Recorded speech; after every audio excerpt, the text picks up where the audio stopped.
dear Jelica, and colleagues from European Movement in Serbia, dear Gusia, and distinguished panelists, dear participants that are following us, welcome. This event focuses on infrastructure and good governance, or how to apply the rule of law in infrastructure projects. The Economic and Investment Plan and its 10 flagship projects announced last year represent a key tool aimed at underpinning the economic recovery of the region. Circa 30 billion euros, where 9 are grants and 20 potential loans, make projects' good governance a paramount condition for effective impact. We believe that this is a unique momentum to mainstream the integrity compliance conditionality for these investments in a full accordance with the EU rules, standards, and good practices, and applicable for any other investors. The situation of state capturing, as evidenced by the EU progress reports since 2018, makes transparency even more necessary. Non-governmental actors have an irreplaceable role, motivation, and expertise in keeping the governmental actors accountable. This event is an important step in this dynamic. The event of today, where we are gathered, is organized in the framework of a MATA project called Monitoring and Supporting Albania's Reforms on its Path to EU. Dutch support has allowed us to maintain a constructive pressure on institutions and policymakers during the design and implementation of EU accession-related policies and connectivity agenda investments. I take the opportunity to thank the Dutch Embassy in Tirana that supports us in this initiative for more than 3 years. Thank you also to Konrad Adenauer Stiftung Belgrade for co-supporting this event. CAS is a long-time partner of CDI and a supporter of Tirana Connectivity Forum. This year we organize the 7th edition, where again specific focus will be given to the flagship projects and their progress. We are very happy to work in close partnership with European Movement in Serbia, Estima, Institut Alternativa, and Democracy Plus in this specific event. Each of these organizations brings in a unique knowledge and high-value expertise on public investment and infrastructure project cycle. NGO and think tanks are the best allies for EU accession process. Today, we will have keynote speeches, 2 panels, and question and answer. We will have the opportunity to learn about the Economic and Investment Plan. Thank you, Mr. Engstrom, for being with us today. Also, last week, under the leadership of Südosteuropa Gesellschaft and Aspen Institute, the Western Balkan 6 civil society organizations and think tanks prepared a set of civil society recommendations to submit to the Ministerial of the Berlin Process Summit that will be organized in July. Mr. Hagemann will provide a glimpse of the main recommendations coming from the Western Balkan 6 civil society organization. The 2 panels. The first panel will be on the flagship projects in energy, in transport, green agenda, and digital. We will discuss with the distinguished experts coming from Regional Cooperation Council, RESET in Sarajevo, from the Transport Community Treaty Permanent Secretariat, and from RACE Foundation about the state of affairs and the challenges of these projects. The second panel will be dedicated to the project governance during connectivity agenda implementation and the role that civil society organizations have. And we will have Michael Gogle from the DG NEAR, Estima President Anna Kristinovska, Adrian Hačkaj from the coordinator from the Tirana Connectivity Forum, Marko Sosic, Institut Alternativa, and Albana Regia, who will be moderating this second panel. Finally, some logistical details. This event is a hybrid one, so we are live in CDI Facebook and YouTube channel, as well as in the Facebook page of European Movement in Serbia. All registered participants can follow the event via Zoom, and questions can be made in the opposite section in Zoom, but also in all the social media live streaming the event. Finally, but not less important, I would like to thank also the EU delegation in Tirana for hosting us here at Europe House today. And it's basically the best location to discuss about the Economic and Investment Plan and in general about the development agenda of the EU for the entire region. So I would like to thank all of you for being with us today, and I wish a fruitful event, and I look forward to hear all the discussion. Now the floor to Jelica in Belgrade. Thank you, Mrs. Hachkai. Thank you very much for the introduction and introducing all our panelists and public to the forthcoming structure of the debate.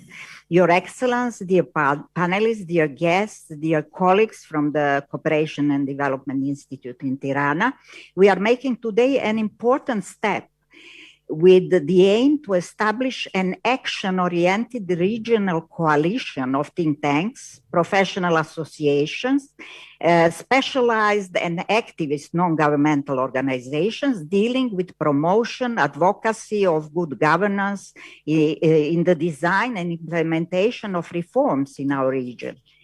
The specific focus of this event is how to inform and engage wider public in decision-making on vital public policies, choices of priorities, access to information, monitoring and evaluation of all phases of development and implementation of important infrastructural projects, and above all, how to fight systemic corruption, which considerably diminishes economic and social benefits deriving from domestic and foreign investments.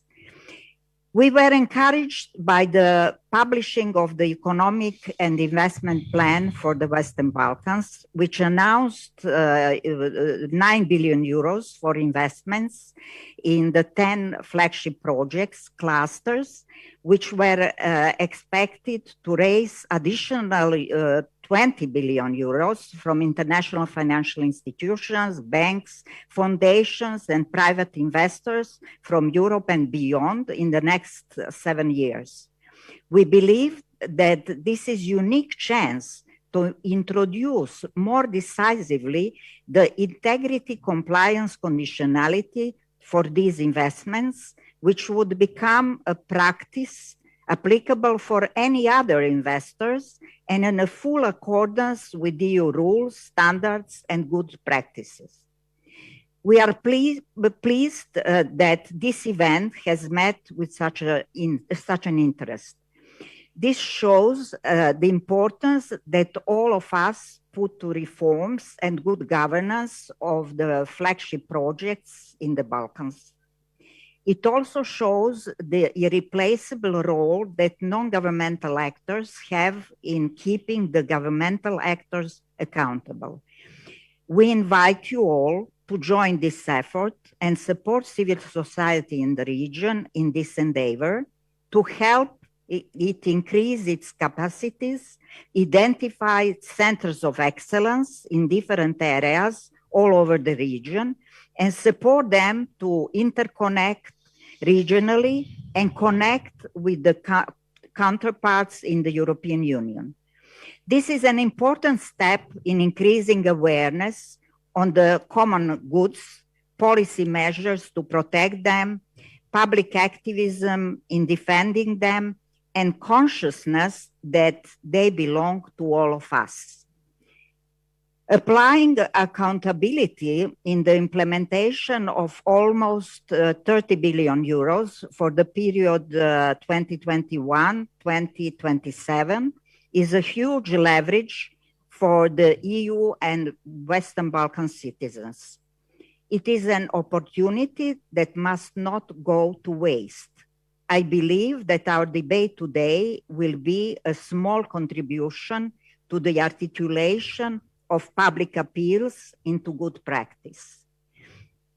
Thank you very much for the attention, and it's my pleasure to invite Her Excellency Konrad Adenauer, Ambassador of the Netherlands in Albania, to take the floor.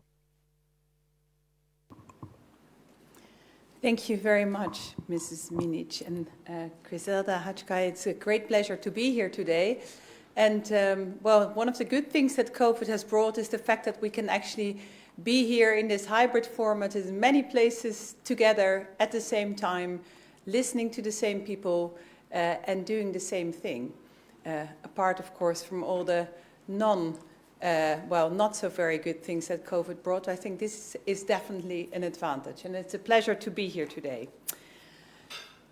Since 2014, the Berlin process supports Western Balkans countries' EU accession process by strengthening regional cooperation and facilitating for continuous dialogue among these countries as well as with the EU member states. Between last year's Sofia summit and the upcoming Berlin summit, it seems that the space and the role for civil society and think tanks in the region has expanded, a role that many stakeholders are acknowledging to be of paramount importance, especially when it comes to the accountability and transparency of the governments, their decision-making processes, and the overarching EU accession process. Closing its first cycle, 7 years after it starts, the Berlin process has proven to be a very important instrument, feeding the regional cohesion, concurrently providing convergence with the EU single market, and it's a meaningful accelerator for the regional connectivity. The socio-economic progress in the region is crucial, and the strong support of the EU for the region is evident by the economic investment plan that was already mentioned, the substantial investment package of 9 billion euro in grants and 20 billion in loans. This investment plan will strengthen the region only when the rule of law is the basis for this plan. The region has challenges on the fight against corruption, public procurement, financial management that can all impact the efficiency of the EU financial support. It is important, therefore, that strict conditionality with regard to the allocation of funds will be in place.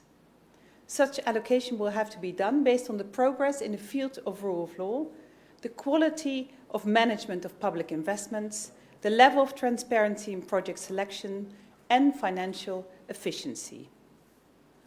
In all of this, the role of civil society and think tanks is crucial, and their potentials have to be further exploited. When their expertise and know-how on the local context are properly used, and the willingness from multilateral actors is ensured, civil society and think tanks can be real change agents and at the same time valuable partners for the EU. So why is the Netherlands funding this project, has been funding this project for the last 3 years? Well, there are two main reasons that I would like to share with you that we support this and the other activities that CDI has managed to put together in these last years. First, of course, is our strict, fair, and engaged approach towards the EU integration process in general. The Netherlands' support for EU integration, the engaged part, goes, amongst others, via the support to civil society, contributing to the reforms and to strong institutions by supporting these civil society actors to get involved and perform better in compliance with accountability, transparency, and integrity. Second reason that we decided to fund this is our high expectation of the Berlin process. The EU integration and the Berlin process mutually reinforce each other. They feed each other and, most importantly, nurture the European integration, in this case, of Albania.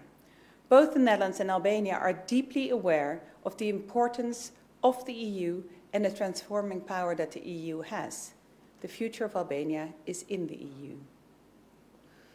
When we speak about this role of civil society in the regional integration process and in the EU integration process in general, there are some strong examples of how civil society and think tanks have contributed and are still doing so. I could list numerous achievements, but I would like to share one good practice briefly. Taking advantage of the Sofia summit last November, through an intensive and focused advocacy campaign, the integrity compliance principle was included in the Western Balkan Summit Chair conclusion, signed by the 11 heads of state and governments participating in the Berlin process. This was all made possible by the smart lobbying and strong commitment of civil society, in this case CDI. So this is just an example by how things can be influenced and what can be reached when civil society cooperates and makes sure it acts at the right time. So I would like to conclude by applauding the ambition of the civil society and the think tanks in continuing to strengthen their cooperation and to jointly put topics on the agenda that are important for the citizens of this region. Active engagement of civil society in the regional integration and in EU integration is key. Today's event is a vivid example on how the regional cooperation and contribution can foster change. So it's good to see that this event is triggering a new step in the involvement of this civil society and think tanks in the dynamics of this important investment package, the EIP, and the 10 flagship projects, by monitoring, ensuring increased accountability, and bringing on board the local flavor. You can count on the Netherlands as your partner for support. Thank you very much. Thank you, Ambassador, for your support and also trust in civil society sector. It's encouraging for us, and I think the whole region is moving, I think, in the right direction with civil society organizations and think tanks really being engaged in regional processes.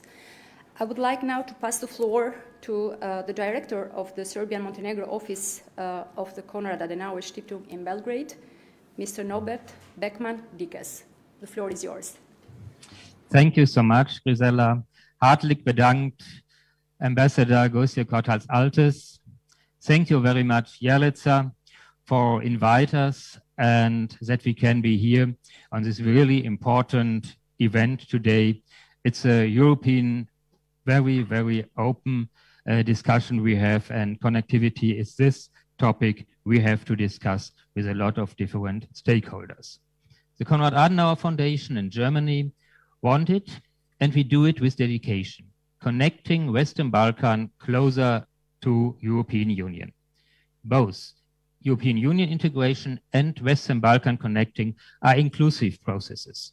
Both of them are supported, created, and implemented not only by states and administrative capacities of the regional countries.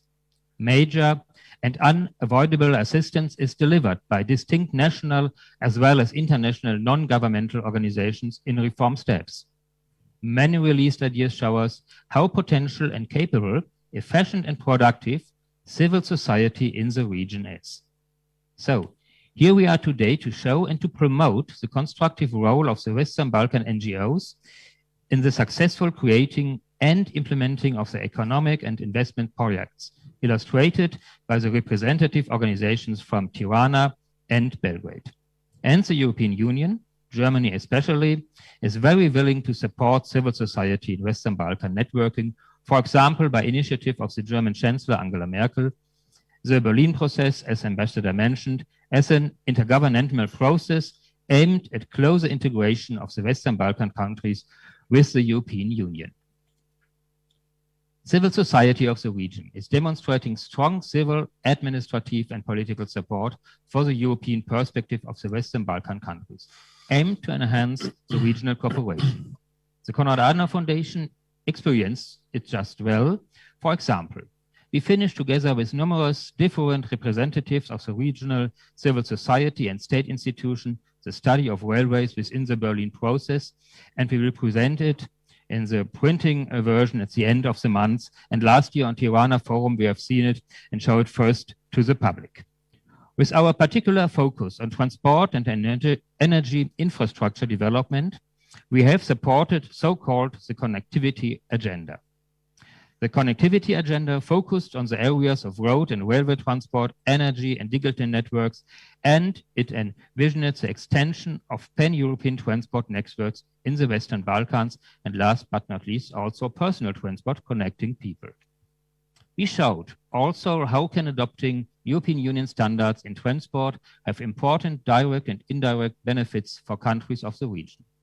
It can improve trade and tourism, create more favorable environment for investments, strengthen links between the countries and with the European Union, and improve the region's prospect for European Union integration. Initiatives such as this today event, such as our study and other NGOs, can only complement all other reform steps and improvements made by the states. Let me conclude with following that this region could be more integrated through further increased joint effort of the states and the civil societies, achieving best effects not only in the economy, but in all aspects and levels of life in the Western Balkans. And it is helpful and necessary to connect civil society with all the political stakeholders. It means officials, governments, and last but not least, experts from the political parties. To become successful for Western Balkans and European Union, let's start now with this process. We should build more connections and connectivity between all stakeholders in this process. Thank you so much, and great success for our event today. Thank you very much, Ekman Dirkes. Thank you very much for supporting this event and for sending such encouraging messages to the civil society, first of all, and to our countries in general. It's my pleasure now to give floor to Mr. Yngve Engström, Head of Cooperation, Delegation of the European Union in Serbia, a father of the Western Balkan Investment Framework. Thank you, Mr. Yngve. Thank you very much, Jelica. Good morning to everyone, and thank you for the opportunity to take part to this event. The Economic and Investment Plan that was launched last autumn is a recovery plan for the Western Balkans. It's a recovery based on green and digital transition, which should lead to sustained economic growth, implementation of reforms to move forward on the EU path, and bringing the countries closer to the EU single market. The plan puts forward some 9 billion euro of non-repayable grants that are supposed to boost investments and reforms for a much higher value when leveraged by state budget and by loans from the IFIs.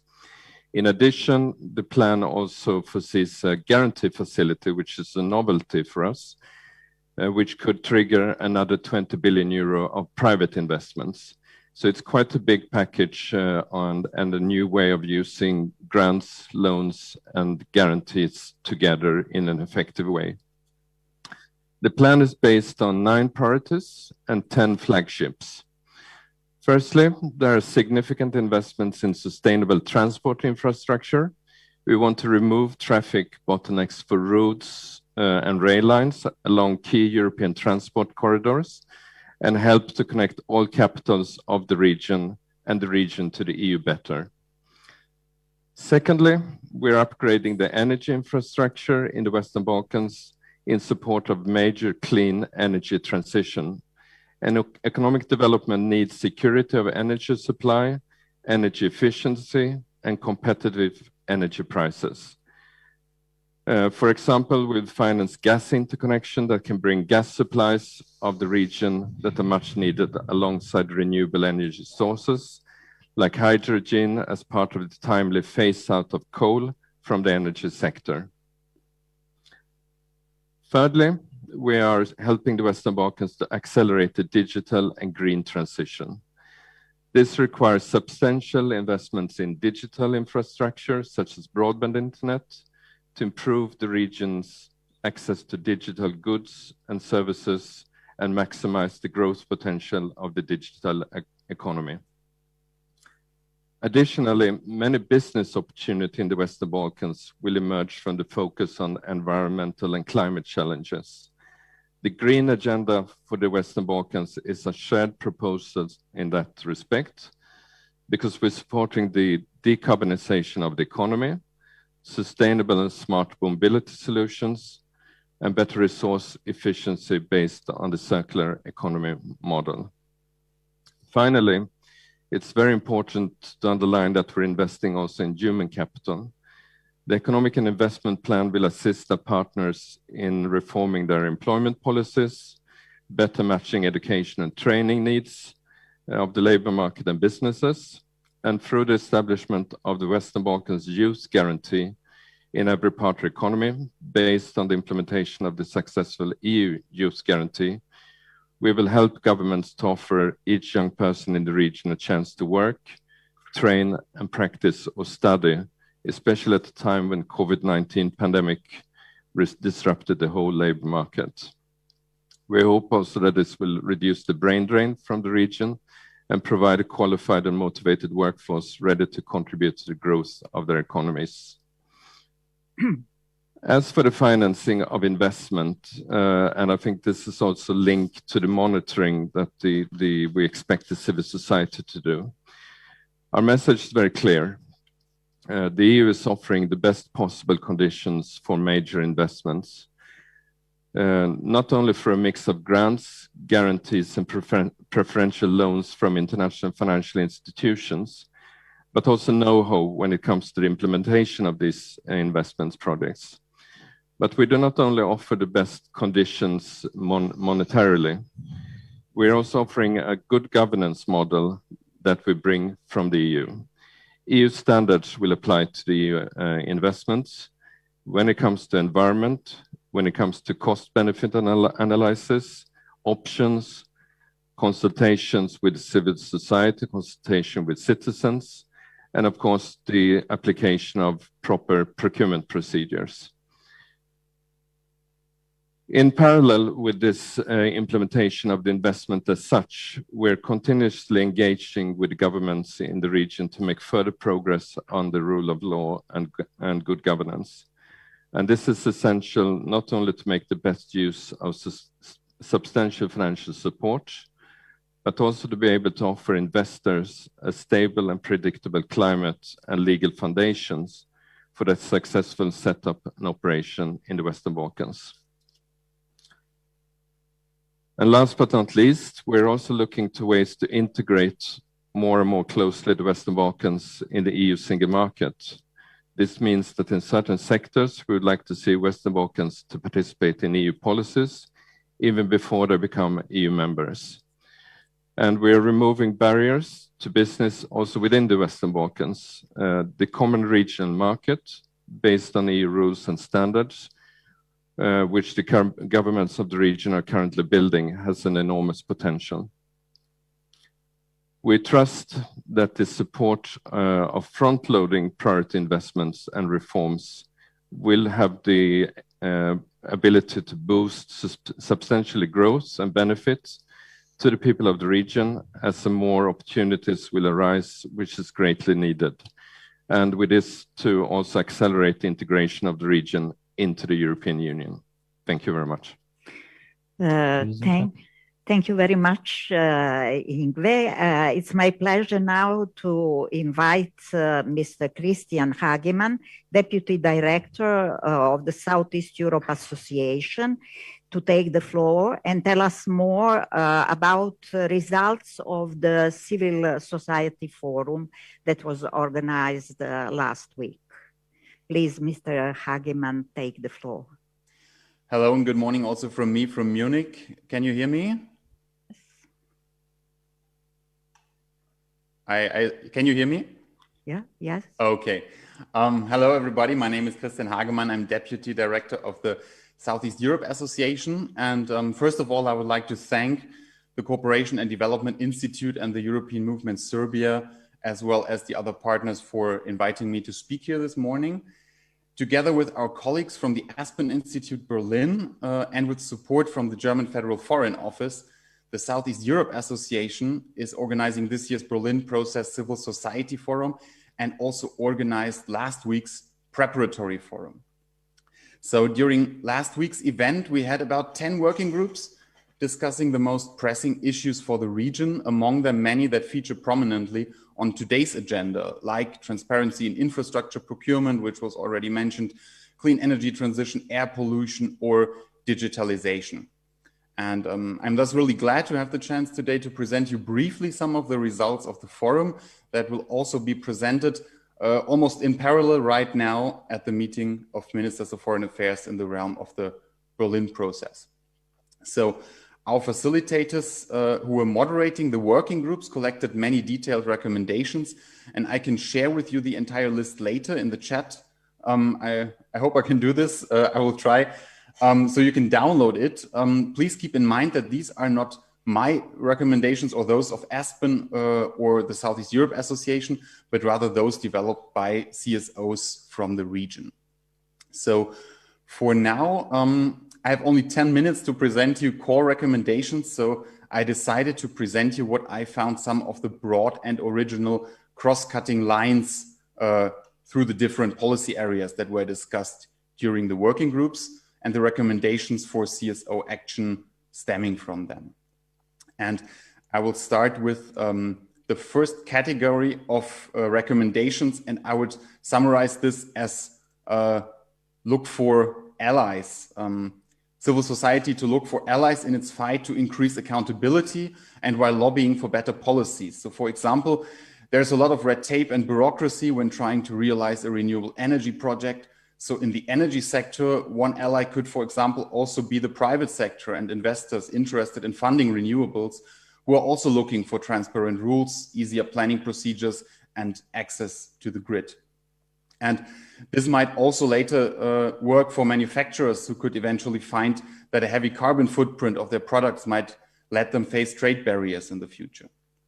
And instead of only focusing on criticism towards poor public services, also public servants could become allies or at least constituents of CSO, for example, when it comes to increasing their digital literacy and thereby improving the implementation of digital services. So demanding better training for them could be in mutual interest of public servants and CSO goals.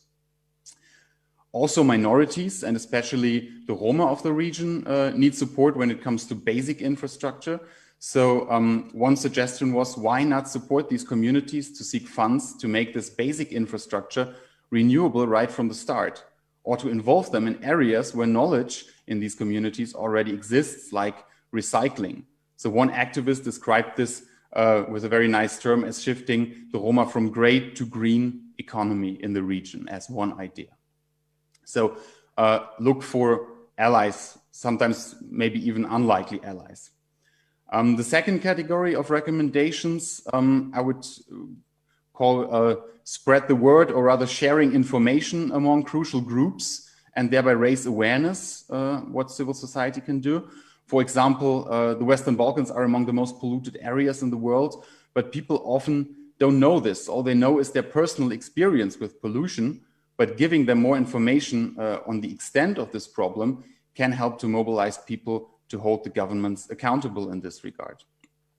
In general, the ideas here for CSOs that was discussed to engage more with citizens and increase their knowledge of important developments, but not only for CSOs, but also for other actors, also from the international scene, like international financial institutions, to make information on projects they finance more accessible, so also citizens can make use of this information and know in which projects their government is actually involved. So overall, the recommendation spread the word also means involving journalists and providing them with information to raise awareness among the general public and to point the public to certain developments in the region. A third part of recommendations, or a third group of recommendations that was mentioned, was to pool CSO and think tank capacities. And I think this is pretty much at the heart of today's topics, because in some areas it is very difficult for CSOs to take up a watchdog function or even support the entire project cycle because the areas are highly complex, like integrity compliance and capital investment projects. So a recommendation from the Civil Society Forum was that it makes sense to build up lasting knowledge and capacities among CSOs and think tanks, as a lot of expertise in this area is needed and should be stable provided. One idea focusing rather on donors was here also to include watchdog funding probably as part of project finance in order to stabilize independent expertise that should not be lost just because a certain project ends, which has helped to build up this expertise, for example. Another point was to enhance the knowledge of these CSO and think tank actors by including them into Western Balkans investment framework meetings. Last but surely not least in the realm of the Berlin process is the final category here, that would be cooperate in the region and work together as CSOs at the regional level, because the general impression among our participants was that most problems and therefore also most of the remedies are quite similar in the entire region. So this does not only mean developing regional campaigns, but also to share ideas for national campaigns and strategies among activists. Tackling problems like state capture, rule of law, pollution, data protection, and the likes. And also to share information about the potential remedies like strategies on demanding compliance with certain rules and standards, for example, in the energy sector, to which governments have subscribed in the realm of the energy community, but which so far lack implementation and enforcement. And the same could be used for EU standards in the area of data protection when designing new policies and digital services. So the idea would be here to share knowledge within the region. I would say this is a very small teaser of what was developed during the preparatory forum and what you can find in the general list of recommendations, which I will post right after my presentation into the chat. I only focused here mostly on those recommendations aiming at CSOs, but in the list are of course also more recommendations what the EU should do, and eventually of course what governments of the region who in the end are responsible for delivering in all of these areas should do. Just a final point, the recommendations I just presented and many more will also be shared and discussed with policymakers at the Civil Society Forum 2, so the actual forum, which will take place in a digital format on 5th July. I can post an email address here. If you're interested in joining us, send us an email and we will send you an invitation to this. So thank you very much. Thank you to the organizers again for having me, and I wish you a fruitful conference today. Thank you very much, Mr. Hagemann, and thank you also for giving us chance to the civil society from the region to discuss all the issues, all crucial sectors covered by two important master plans for the region, that is economic and investment plan for the Western Balkans and common regional market, because both of them give the frame to the future development and reforms in our region. It's my pleasure now to give floor to Mrs. Pranvera Castrati, Senior Expert on Economic and Digital Connectivity from the Regional Cooperation Council. And it will be our pleasure to hear how the RCC is involved in the implementation of digital agenda for the Western Balkans in the framework of the common regional market. There are many functions that the Regional Cooperation Council is playing, and it is not only infrastructure. We have big events in bit more than 3 weeks.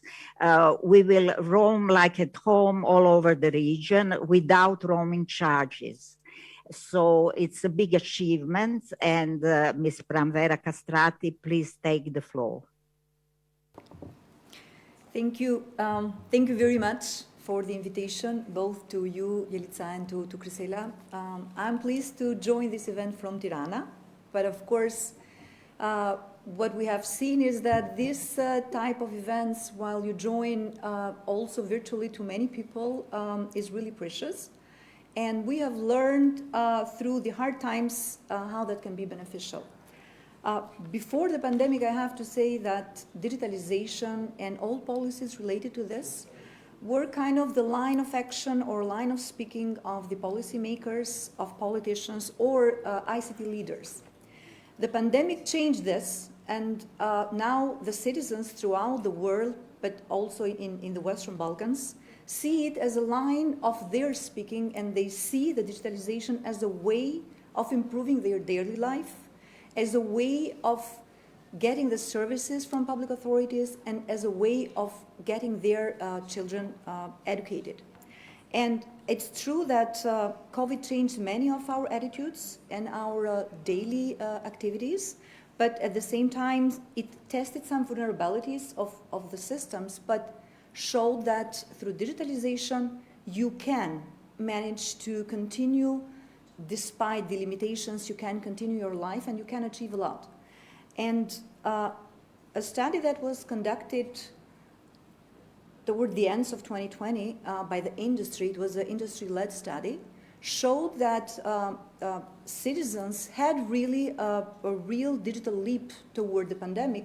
And it was not surprising, though, that 45% of the citizens were very satisfied with using digital platforms in educating their people, their children, and they were satisfied to the extent that they would like to continue doing so despite the difficulties. And as you rightly said, this is something that the Regional Cooperation Council is working a lot of and has putting a lot of energies and efforts together with the Western Balkan economies in implementing digital actions as part of the Common Regional Market Action Plan.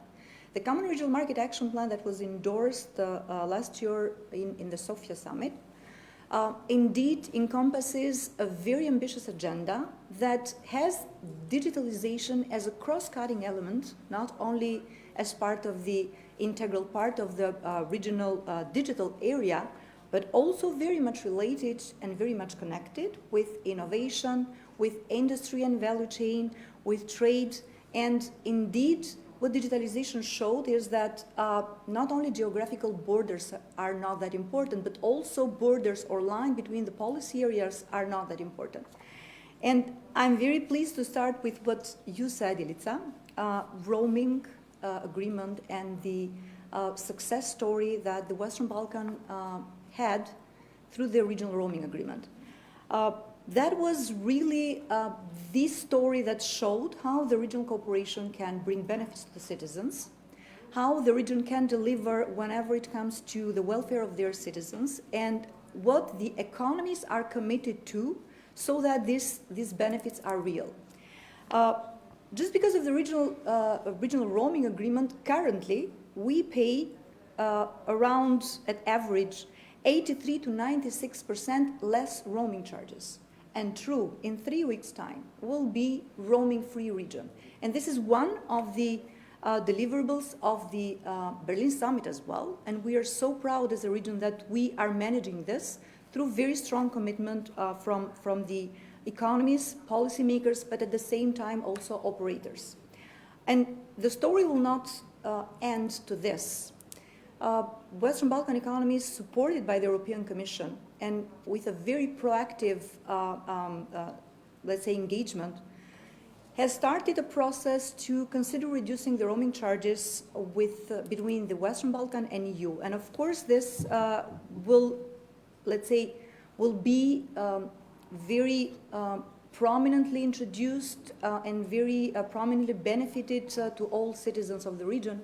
And being through a transparent and all-inclusive process, through shared responsibilities between the operators, government, and also other partners, we are sure that it will bring real benefits. But this is one of the success stories of the region, and I believe that there are many others that are part of the Common Regional Market Action Plan, but not only. These are actions or these are achievements that started also as part of the regional economic area and the digital agenda for the Western Balkan launched by the European Commission in 2018. And part of these achievements was increased infrastructure projects in the digital. And it was really a benefit for the region to have digital projects as part of the WBIF at the beginning through very strong TA support for digital projects, while currently also with a stronger commitment to have also co-financing instrument part of the digital investment projects. And as it was already announced by other speakers, the economic and investment plan would be of a huge support to this. And it is estimated that 3.7 billion capital expenditure, both in planning and construction, are needed to ensure connectivity by 2025. And we see the region more and more active in increasing the uptake of the WBIF funds.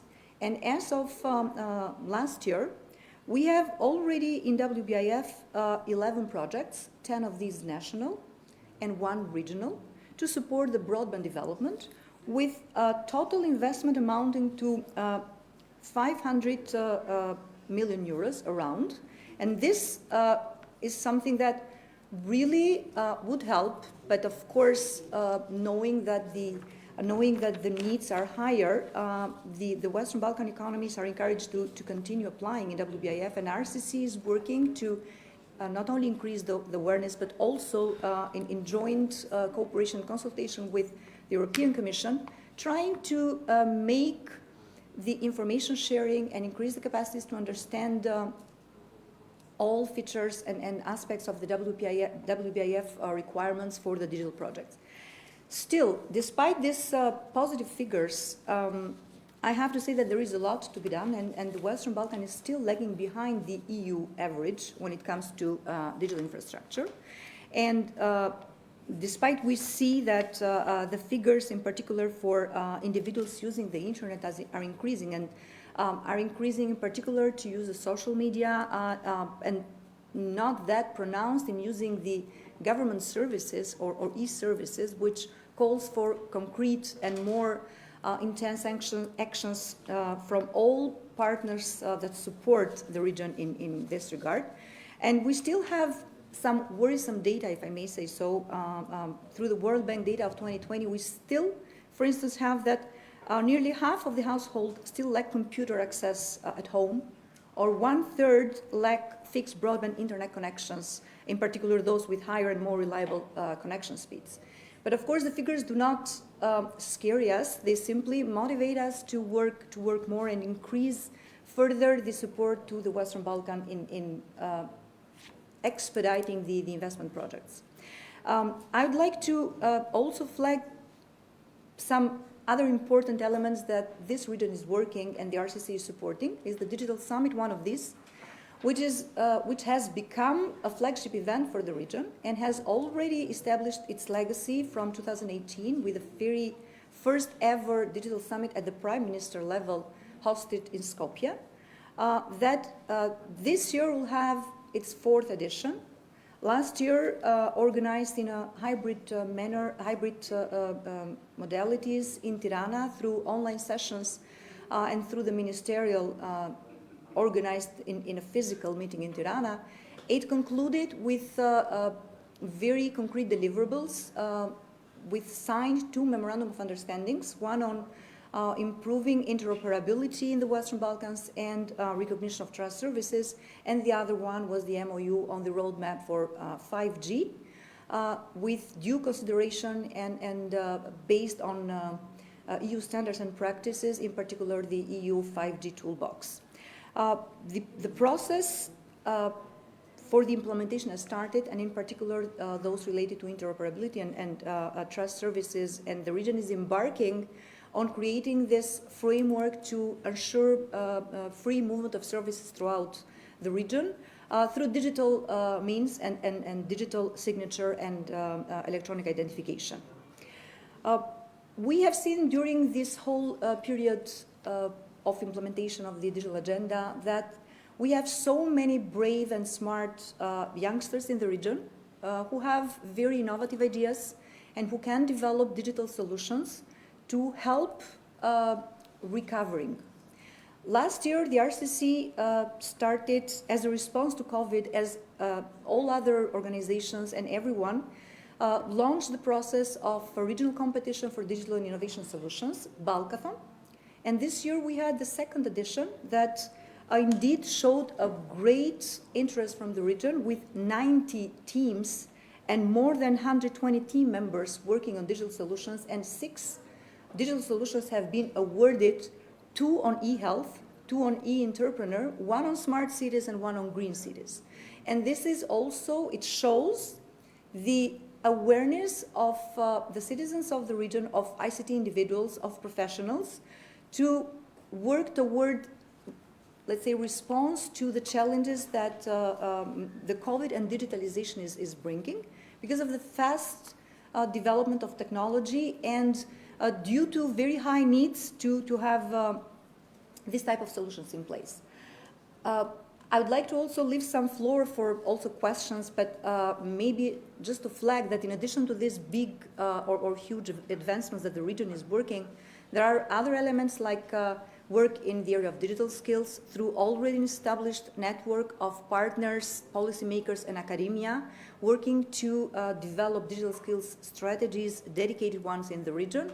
Currently, we have only Serbia with a dedicated digital skills strategy, but the other economies of the region are embarking into this process, and this is also part of the Common Regional Market Action Plan commitments.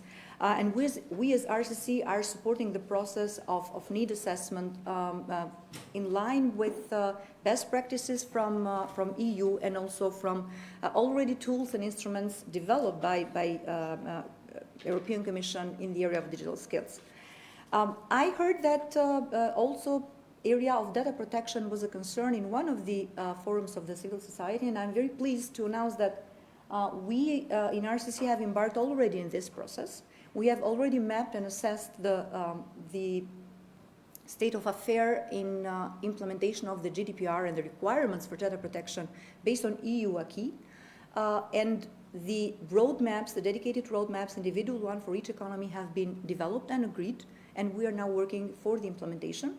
3 out of 6 economies are almost fully complying with GDPR, while other 3 economies are in the process of finalizing the drafting, and they will be also in line and aligned with requirements of the GDPR. And I believe that this forms the basis also to work further in this regard. And I believe that that was also something that many professionals have recognized, but also citizens through Balkan Barometer that RCC produces annually, and the new one will be launched shortly, where people try not to engage too much in online payments, in online services, also because of the concerns they have for their data and protection and security of their data. So I think that this is something that stressed not only from the civil society, but also from other partners. I'll stop here because I think that I also have time limitation, Ilica, but I'll be very happy to collect any question that might be, because there are so many other things like data flow, recognition of trust services, electronic signature, many things on digital economy that are going on in the region, but maybe it's time for me to stop, and if there is any questions, I'll be very happy to respond to the audience. Thanks a lot for inviting me. Thank you very much, Pranvera, and congratulations for the great job that RCC is doing. Better positioning the region in the EU's higher added value supply chains, and also preparing the ground for the new agenda, innovation agenda for the Western Balkans, that is agenda for the innovation, research, education, culture, youth, and sport. So your work on digital agenda is really preparing the new wave and new sectors that will be covered regionally. It's my pleasure now to give the floor to Mr. Mirza Kušljugić, Head of Board of the Center for Sustainable Energy Transition in Sarajevo. to address us, to give his presentation on the state of affairs in the energy transition in the Western Balkans. What are the challenges in the energy transition in our region, the correspondence between the plans, commitments, words, capacities, and deeds. So what we can expect from this very demanding process. Mr. Kušljugić, the floor is yours. Yes, thank you. Do you hear me? Yes, yes. Thank you. So thank you for inviting me to participate on this panel and giving me the opportunity to share with the participants of the conference a perspective from the region on the subject energy transition in the power sector in the Western Balkans, which is the area of my professional expertise. While I'm sorry that I cannot be with you in Belgrade and Tirana, I hope even this will be soon possible. So what's the state of affairs? Generally, there is recently a lot of activities in our region regarding energy transition and green deal subjects. All Western Balkan countries signed Sofia Declaration. Some submitted innovated national determined contributions in preparation for the UN Climate Change Conference, COP22 in Glasgow. Some even adopted low carbon strategies and climate laws. And all Western Balkan countries are preparing national energy climate plans. Civil society organizations are continually active in the area, as was expected. So on the surface, a lot of activities, a lot of planning activities too. For national energy and climate plans, numerous studies were performed, maybe too much studies, with the uncoordinated generation expansion plans. For example, the energy community, IRENA, the World Bank, and even some think tank organizations like Agora and Activendet have performed simulation of generation expansion plans in the region. However, the results are not coordinated, and some are very controversial. In the region, among the experts and some of the decision makers, especially the role of gas as a transitional fuel is somewhat controversial and needs further clarification. Therefore, the conclusion is that no clear regional pathway for decarbonization of our sector has been identified. The work on this subject still has to be performed. Maybe the European Commission study, which is supposed to be finished by the end of the year and will be used to set the targets of decarbonization for the region, is opportunity to coordinate different views, visions, and to get a coherent regional plan of decarbonization, since only regional approach to decarbonization of the power sector is guaranteeing energy efficient, economical efficient transition. However, contrary to the few years ago, when coal was the key fuel in the power sector, in general, key stakeholders express now support for market-based renewable energy scale-up, either in feed-in premium or auctions mechanisms.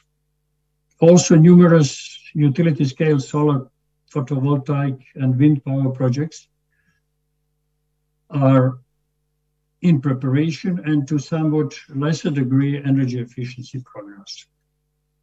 So the energy transition is on the agenda of the Western Balkan countries. Maybe we can even say that the coal is not considered the key energy source for the future in the power sector. I emphasize here still this question mark, maybe, because numerous technical and economic, political and social challenges are present. a major structural challenge is the fact that liberalization of the power sector in the region is not completed. And that's a precondition for implementation of radical changes in the decarbonization process. For example, currently the region faces major challenge in implementation of the so-called Large Combustion Plant Directive or Industrial Emission Directive. And it is especially dramatical in Montenegro regarding the expected closure of thermal power plant Bilateral. No one country set up coal phase-out date, which is taken as a clear sign or of the path without return towards the decarbonization. Just transition programs have not started in earnest, just beginning of some of the projects with not clear pathways. And finally, in my opinion, the biggest challenge that we will face regarding the forthcoming energy transition and Green Deal transformation will be psychological challenge of citizens, of companies, challenge of managing such a complex transition as energy transition and Green Deal transformation. We should never forget about this important aspect because energy transition will be successful only if it is accepted by companies and citizens. And I see a substantial role of the civil society organizations in this aspect. In general, I think the role of civil society organizations in such a complex transformation is important. I here represent Center for Sustainable Energy Transition, RESET. RESET is research-based think and do tank, and we are prepared for networking with, as you Jelica nicely stated, action-oriented non-governmental organizations. Our experience is that there could be a synergy between non-governmental organizations with a primarily objective of watchdog function and the think tanks which should bring in the partnership necessary expertise which will be definitely required for the process we are facing. So, RESET Flagship Project, which currently is in the pilot stage implemented in Serbia, Montenegro, and Bosnia and Herzegovina, is titled Barometer of Readiness of Western Balkan Countries for Sustainable Energy Transition. In the pilot stage, it is supposed to be a product of more than 100 local experts. So that's supposed to be evaluation of the country readiness, of the current state of preparedness for the forthcoming transition by the local stakeholders from expert community, non-governmental organization, academia, think tanks, and even some professionals, policymakers from the governments. The leaders of the project are non-governmental organizations, think tanks, which are members of Southeast Europe Energy Transition Think Tank Network. And the first results of the research, we are just in the middle of the exploring the positions, views, evaluations of the experts. The words still do not match neither deeds nor capacities. I would say still hot air. We don't see the real deeds, and we are really already faced with the limited capacities. For example, the challenge will be attitude of political decision makers and utilities towards development of distributed prosumers, citizens' energy. Unfortunately, the current conclusion is if nothing is changed, we are heading towards the perfect storm situation in a negative term. I can explore that in detail in the discussion if the time permits, and if someone will join the elaboration of this subject. And finally, some messages. In general, the Western Balkan countries are followers of the major transitions. They are not the leaders. So the influence of the EU will be crucial. But the approach of the EU must be much more focused. And probably the best tool is to use opening of the chapters 15 and 27 of the accession negotiations for channeling and facilitating transformation of the power sector. We still have to see how development will be unfolding in one of the important countries in the region, Serbia. And my personal message, the Green Deal in Europe is not the Green Deal in the European Union, and it will not be completed without successful energy transition of the Western Balkans, power sectors, and energy sectors in general. The Western Balkan 6 power systems can contribute to the decarbonization efforts of the Central and Eastern European regions, in example, by providing power system flexibility for efficient integration of variable renewable energy sources like solar and wind power plant projects. So, Jelica, in short, that's intervention from my side. I'm open for further discussion, and seeing that this is an interesting conference where we are not running out of time, but we are leaving quite a lot of space for a discussion and questions. I give the word to you. Thank you. Thank you very much, Mirza. It's my pleasure now to give the floor to Mrs. Tatjana Jovanovic, Head of Division in charge of Project Preparation and Financing in the Transport Community Treaty Permanent Secretariat. In the previous period, transport infrastructure development has had the highest priority in the connectivity agenda. The greatest number of projects were from the transport area. The railways, freight terminals, motorways, ports are on the list of the projects approved. But you also have soft measures as part of the agenda. Could you make an assessment how much both of these tracks follow the expected dynamics?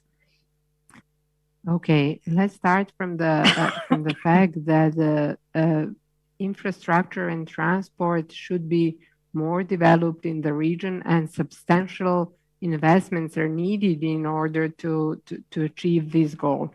Because of this, large share of 9 billion euros grant planned in economic and investment plan for the region will be dedicated to transport projects. All these projects listed in flagship in economic and investment plan are on the TEN-T core network extended to the Western Balkans, and all of them will also contribute to the green agenda. Projects are focused on road, on rail, as well as on waterborne transport, or on the solutions which will direct to the green transport modes. In the previous period, investments in transport sector were huge, but at the same time, it is obvious that they were not enough to complete adequate and sufficient transport system, which will be a part of the transport system of the EU in the upcoming period. So I think that when it comes to the projects in transport, a lot of attention should be on the project cycle management. Execution of the projects in the previous period show that there are lacks in the adequate project realization, And there are different reasons for this. One of the reasons is for sure that all transport infrastructure projects are very complex, but at the same time, there are certain aspects which could be improved in the upcoming period.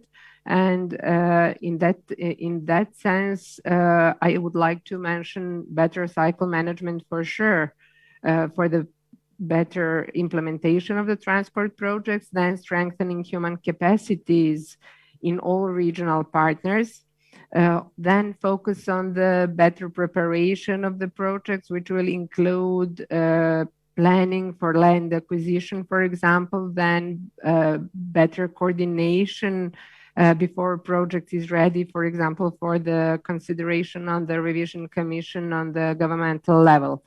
Also, it would be very important to focus just on the proposals for the mature projects, because in the previous period of time, we faced with projects which were proposed and then started implementing with lags in the preparation phase, and because of that, we were faced with delays in the project implementation. Also, proper management in the implementation phase is very important.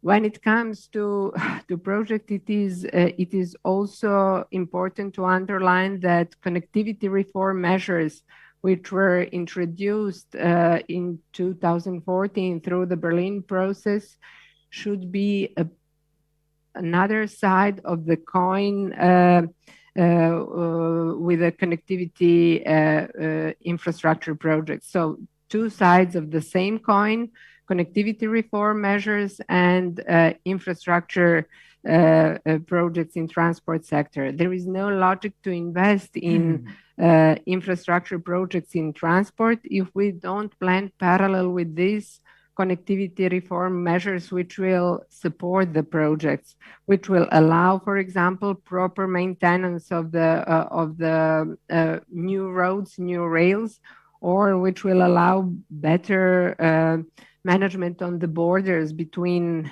neighbors.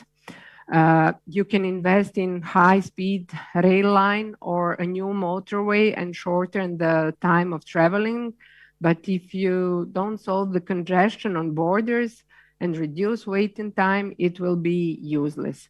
So yes, connectivity reform measures hand in hand with adequate realization of the big transport projects. When it comes to the dynamics of the realization, I think that also in this field, we can have better results if we detect all the obstacles in preparation phase, ensure adequate and efficient tendering procedure, and follow dynamics in the implementation. We can expect better dynamics of the whole project for sure, and a good final result. But for such a result, all stakeholders involved in the projects in Western Balkan 6 region should invest additional efforts and coordinate their activities. When it comes to the status of the project in transport sector in the Western Balkans, well, we can see that there are different status of the projects, also different status on the sections of the transport projects. So we can see, for example, that on Rail Corridor 10, reconstruction and modernization on the part from Belgrade towards border with Hungary is in the implementation phase, while, for example, on the branch towards Croatia, we are still in the preparatory phase for the reconstruction and modernization. Tirana bypass, for example, also a project which is one of the flagships detected in the economic and investment plan, is at the design stage and with the environmental impact assessment. So under flagship projects listed in economic and investment plan, there are a lot of them, and the status of these projects is different. All of them streamlining to be realized once, but for sure, for most of them, we will need additional efforts, additional funding to assure that we will have the good final result. Also, probably the question could be when we can expect opening of the projects in the transport sector in Western Balkans. On the ground, situation is also different. There are some of them which will be with the first construction phase started in 2021, like Highway of Peace between Belgrade, Niš towards Pristina. There are, for example, demining the right bank on Sava River in Bosnia and Herzegovina, expected to be finalized in 2023. So we as a transport community will follow and monitor each of these projects in order to coordinate and facilitate as much as possible. From transport community point of view, parallel with the construction works, all regional partners should invest in policy reforms. Projects in the region should be developed hand in hand with the policy reforms. Why? Because policy means standards to be achieved for each railway line, for each road and port in the region. That is the reason why we should strengthen capacity and did our best in order to focus in policy reforms in the region, but parallel with this in the implementation of the connectivity projects in transport sector, which will for sure develop economies in the regional partners and the region as a whole. Thank you very much, Mrs. Jovanovic. It is my pleasure now to invite Mr. Alexander Matsura, Program Director of the RES Foundation, dealing with renewable energy, and to speak about the environmental problems.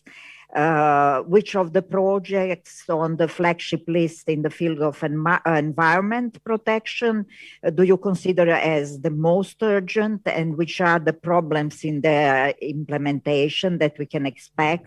Which are the systemic and policy changes that are necessary, if any? So thus we are going to complete the seen in all important infrastructure sectors in the region that are covered by the economic and investment plan and the common regional market. What is the situation in the field of environment protection? Please, you have the floor. Thank you, Ms. Minic. I will start with the major environmental problem, which has already been tackled in Mr. Kušljigić's discussion. This is the climate change. Obviously, this is the most pressing environmental threat that everybody is facing, not just in this region, but also across the world. And it's somehow frequently overlooked when discussing environmental problems. It is also important to, I would say, understand that there are relations between the mitigation of climate change and prevention of other problems, so that the two priority goals of the Green Deal can be dealt with simultaneously, which means reduction of pollution and also mitigating climate change. I would get back also to what Professor Kušljigić said before, describing the situation as somewhat entangled, I would say, in the region. What we need to find is the end of the thread, or the beginning of the thread, in order to make the situation a little bit more clear, and in order to have a clear view on our goal, which is, I would say, to avoid the perfect storm. And the perfect storm in terms of environmental protection will primarily come from the angle of the climate change. If we want to find the beginning of the thread, we also have to agree whose thread is that, because those who don't own the thread are not very much incentivized to find the beginning of the thread.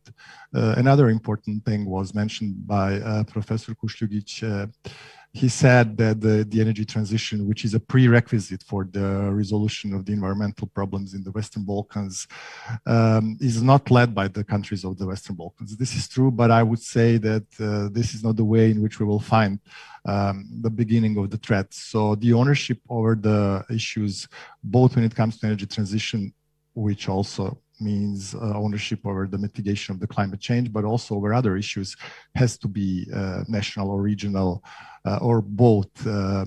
In order to achieve this, I think there has to be also a clear understanding of the threats.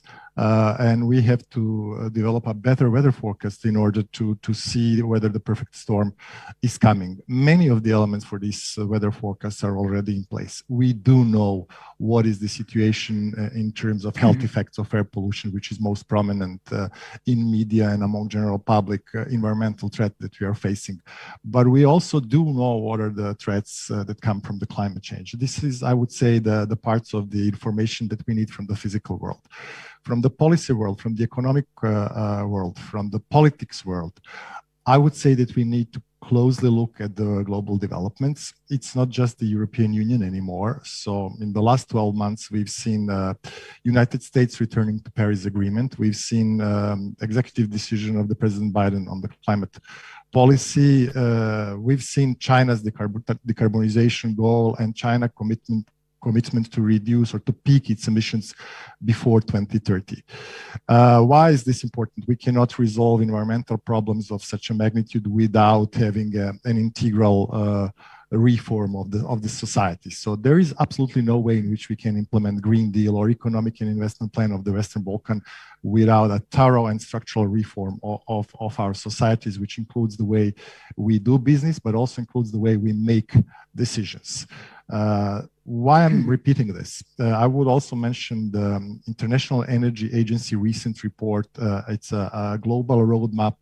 It's a roadmap for a global energy sector with the title Net Zero, which describes how the global energy sector has to reach a net zero emissions in 2050.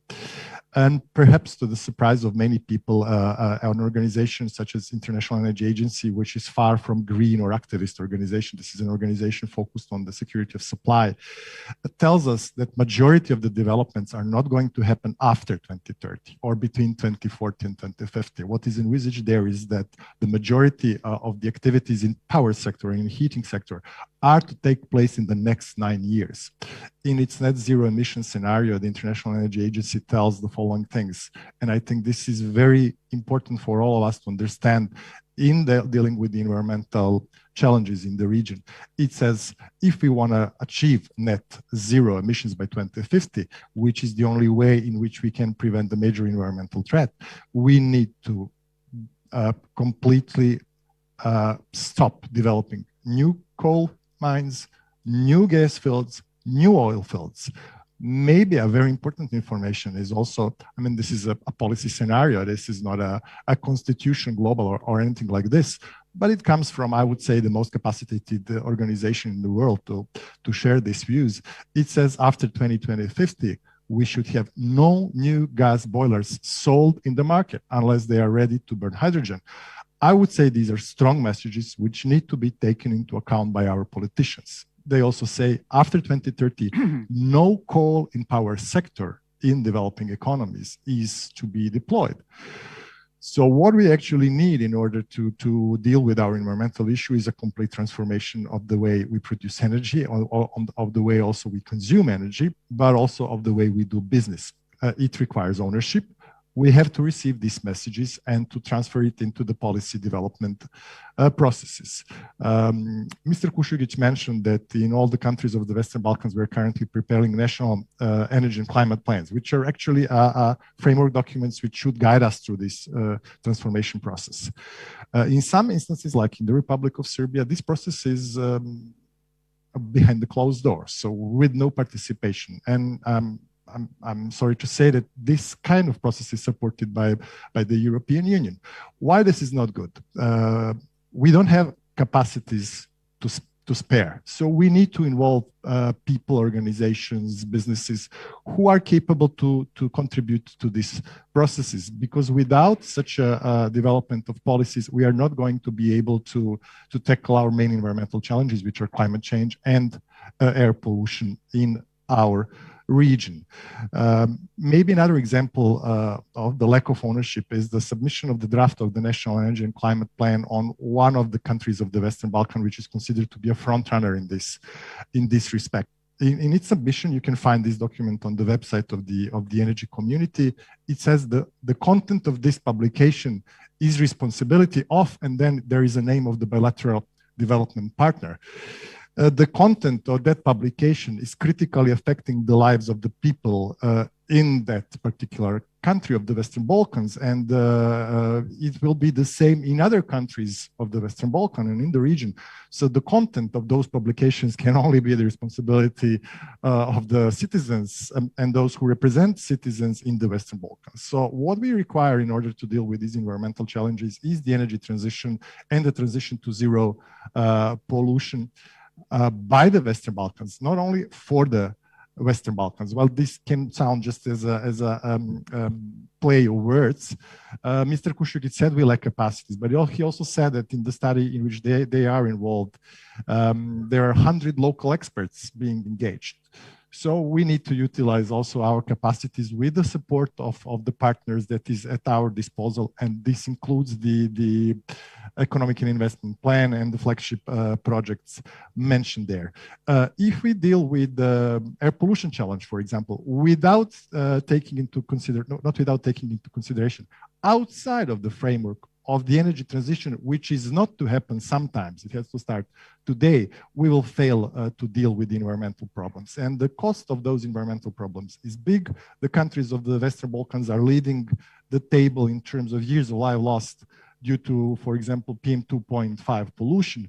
So this is the cost that we pay in human lives, and we are on the top of the table. We cannot deal with the air pollution without integrating this aspect into the energy transition that should start now. Mr. Kushugit said perfect storm. We wrote a publication last year in partnership with the Friedrich Ebert Stiftung, which we titled Energy Transition in Serbia, Cohesion or Collision. And I think this is the question that we need to start answering immediately today in the whole region. So let me repeat, we cannot deal with any of the environmental problems, any of the major environmental problems outside of the framework of the energy transition. And that process absolutely needs to be inclusive and participative, because this is the only way in which it can respond to the needs of the citizens and of the businesses in the Western Balkans. And this is the only way in which we can avoid the perfect storm. And I think that we are all sick and tired of the perfect storms in our region, and this time we can really skip one. Thank you very much, Mr. Matsura. We probably are not aware enough how dramatic this situation really is in the field of environment protection and climate change. But how to involve all citizens, especially business people? This is the question. How to make them aware enough, how to improve the communication, the information, how to make them aware about financing opportunities. Long ago, almost 10 years ago, we had a debate with Mr. Engstrom about involvement of private sector, for example, in the development of digital infrastructure and different aspects of digital platforms. We have a very complex financing structure. We have European Union that just approved the instrument for pre-accession assistance, the new cycle from 21 to 27. We have international financial institutions. We have EU member countries. We have other investors in the region. We have Western Balkan governments. So we have new schemes being developed like guarantee facility, the special facility for the SMEs. So could you please tell us, Mr. Engstrom, how to manage in the best possible way this complex structure? Because the idea behind Western Balkan Investment Framework, which coordinates a good part of these investments, was to have focused impact on development of the infrastructure, first of all, but also of the private businesses that can support this infrastructure development.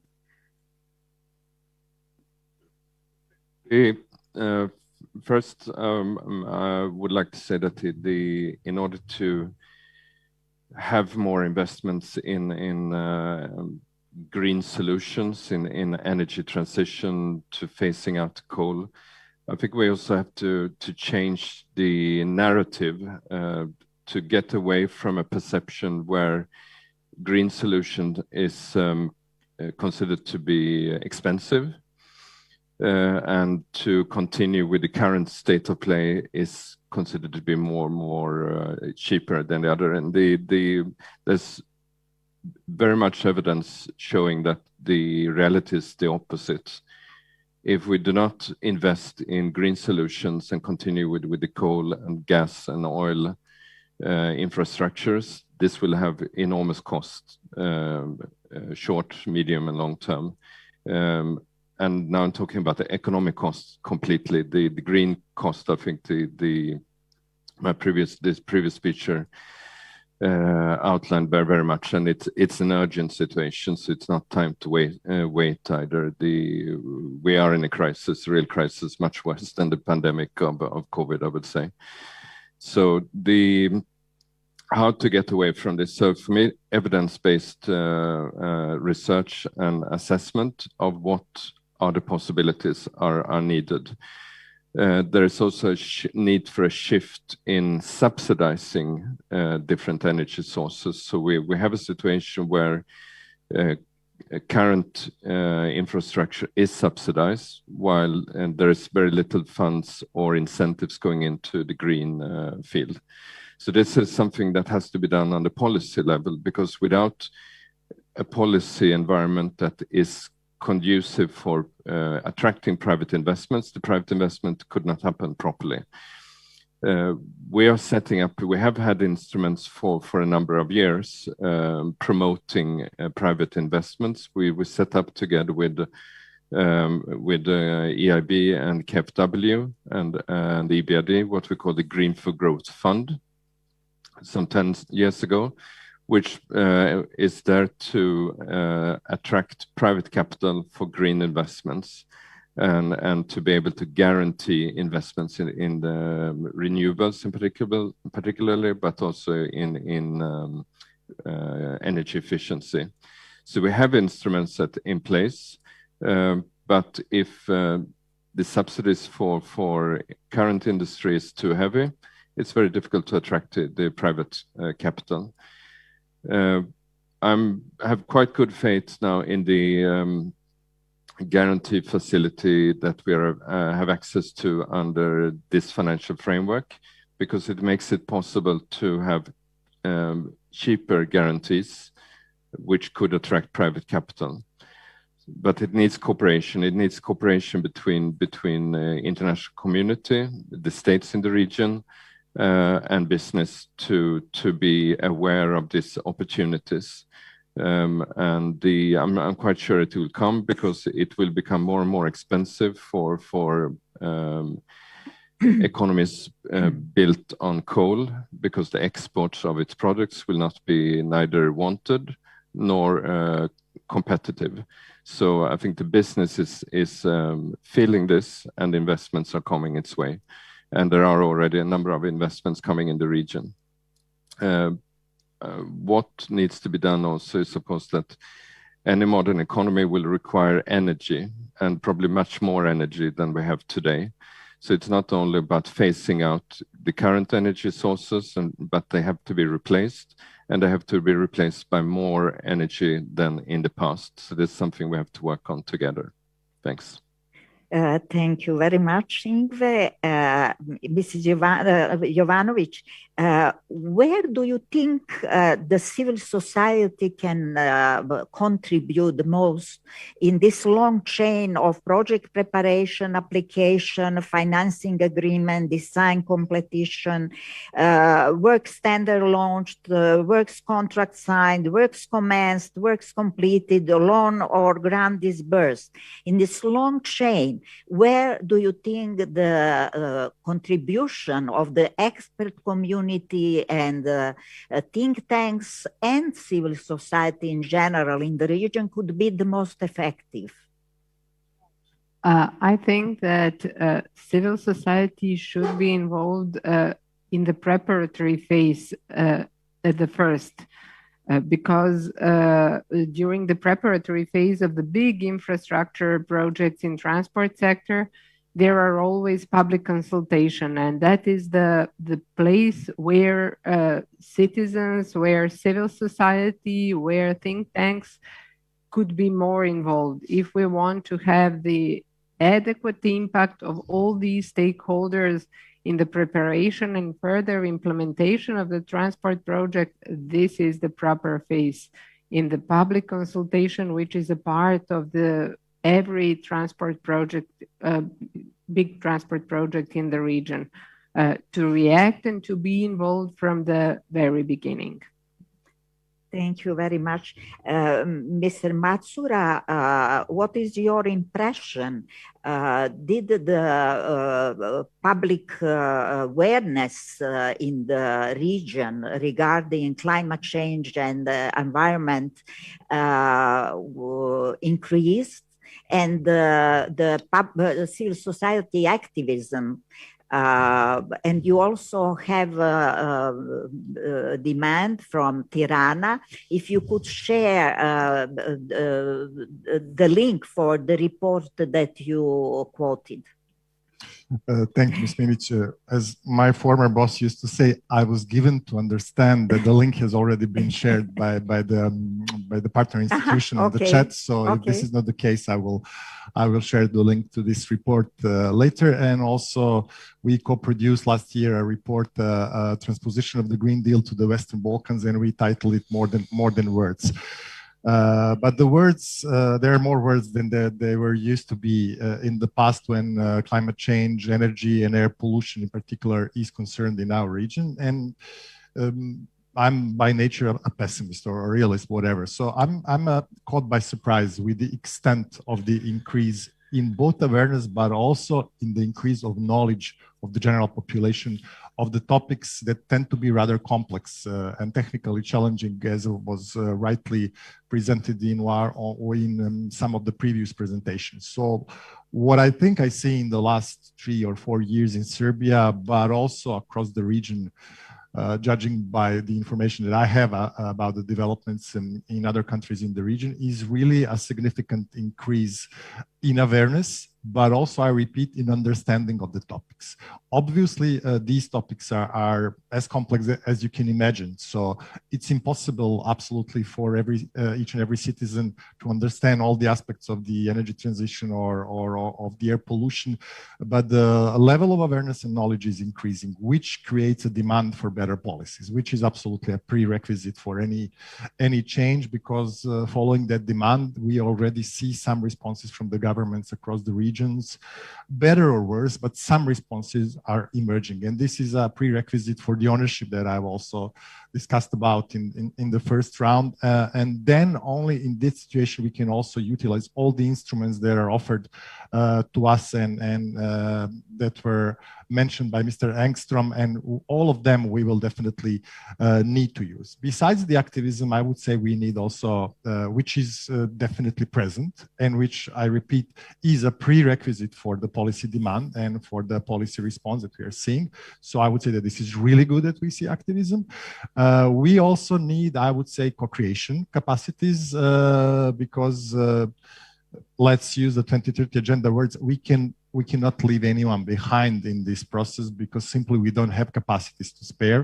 I repeat that once again. So everybody has to find the way to give what he or she has in the process of designing and implementing the policies that will lead us to the implementation of the vision that is embodied in the Green Deal. And I would say we don't need another and a separate vision. I see the increase of capacities of individuals and organizations across the region. We obviously need much more capacities in all sectors in order to come up with an implementable policies, and in order also to be able to utilize the existing resources, because what we can face even in the next year is that we will not be able to effectively utilize the funds that will be at the disposal, for example, for air pollution mitigation or for the energy efficiency improvement. The local sector, local self-government also have a role to play there in the I'm talking about the public sector developments. There is obviously a space for further improvement of the capacities also of the civil society organizations, which are indispensable simply because we lack sufficient resources, and I repeat it for the fourth time, to do what is needed to secure predictability in the future for our life and for the way we do businesses. I would say there are good news. I think, again, I repeat, we need national ownership, we need policies, we need proper policy making processes. In our country, we lack national development plan. We even have a legal obligation, the government had a legal obligation to come to the parliament by 1st January 2020 with the development plan. We don't have it, so it's very difficult to plan for development without the development plan.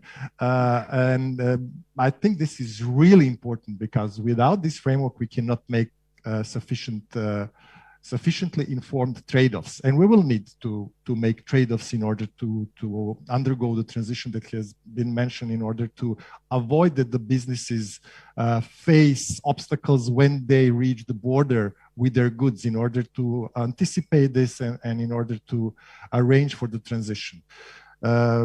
Maybe this is a bias because I'm a policy analyst, but I would say that we really definitely need a strong ownership of the national policies in the energy transition and in the implementation of the Green Deal.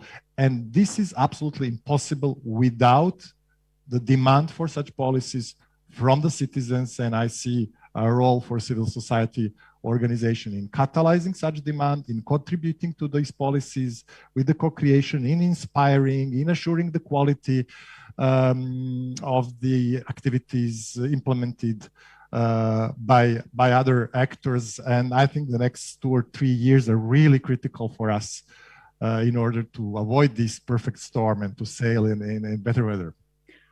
Well, thank you very much. So maybe it's a good moment to produce such a plan, to work on it, and to integrate everything that was offered by the Economic and Investment Plan and by the Common Regional Market, because they provided some pillars for the National Development Plan. So the National Development Plan could very nicely comply with these much wider plans for the region, hopefully. I have a question for Mr. Kušljugić. The Regional Cooperation Council initiated permanent dialogue at the level of the civil society and think tanks in particular on the green agenda. This event will be tomorrow. And hopefully it could ensure that conclusions and proposals are adequately and timely communicated to the policymakers from all Western Balkans economies.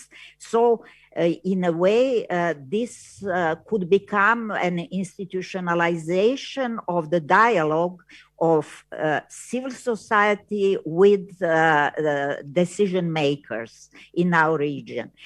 What are your expectations from this event and from this process, as this event is supposed to launch the process? Well, first, let me make a short comment. It's good that the civil society organization think tanks are more involved in discussions, not so far yet in planning, but we need involvement of the local actors beyond the dialogue. I mean, they should become partners to the state level actors. In the power sector, it's governments, parliaments, regulators, operators, utilities. So these in energy, these big players. Energy was always about the big players. The future of energy sector will be not so much centralized. It will be decentralized, distributed.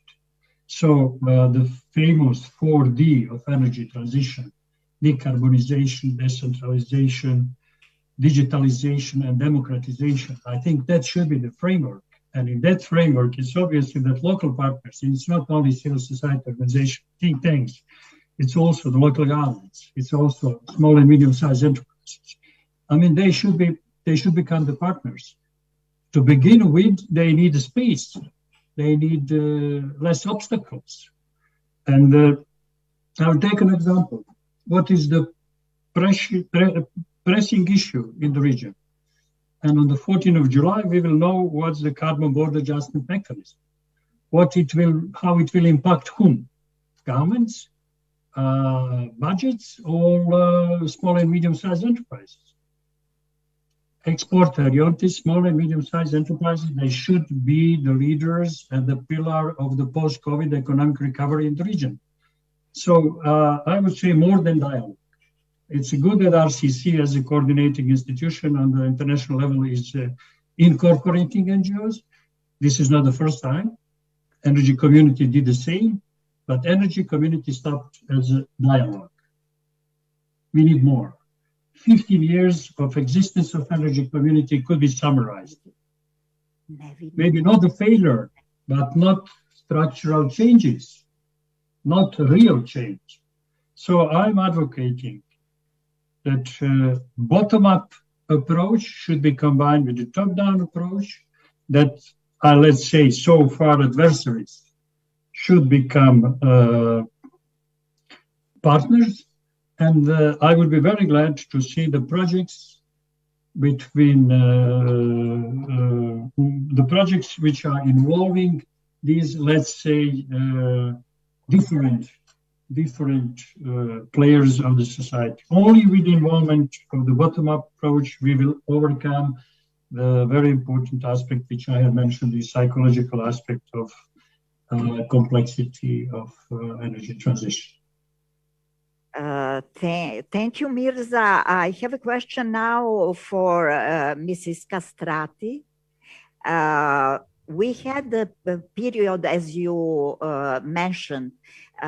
In fact, the COVID contributed to the very fast-growing awareness about the importance of digital development.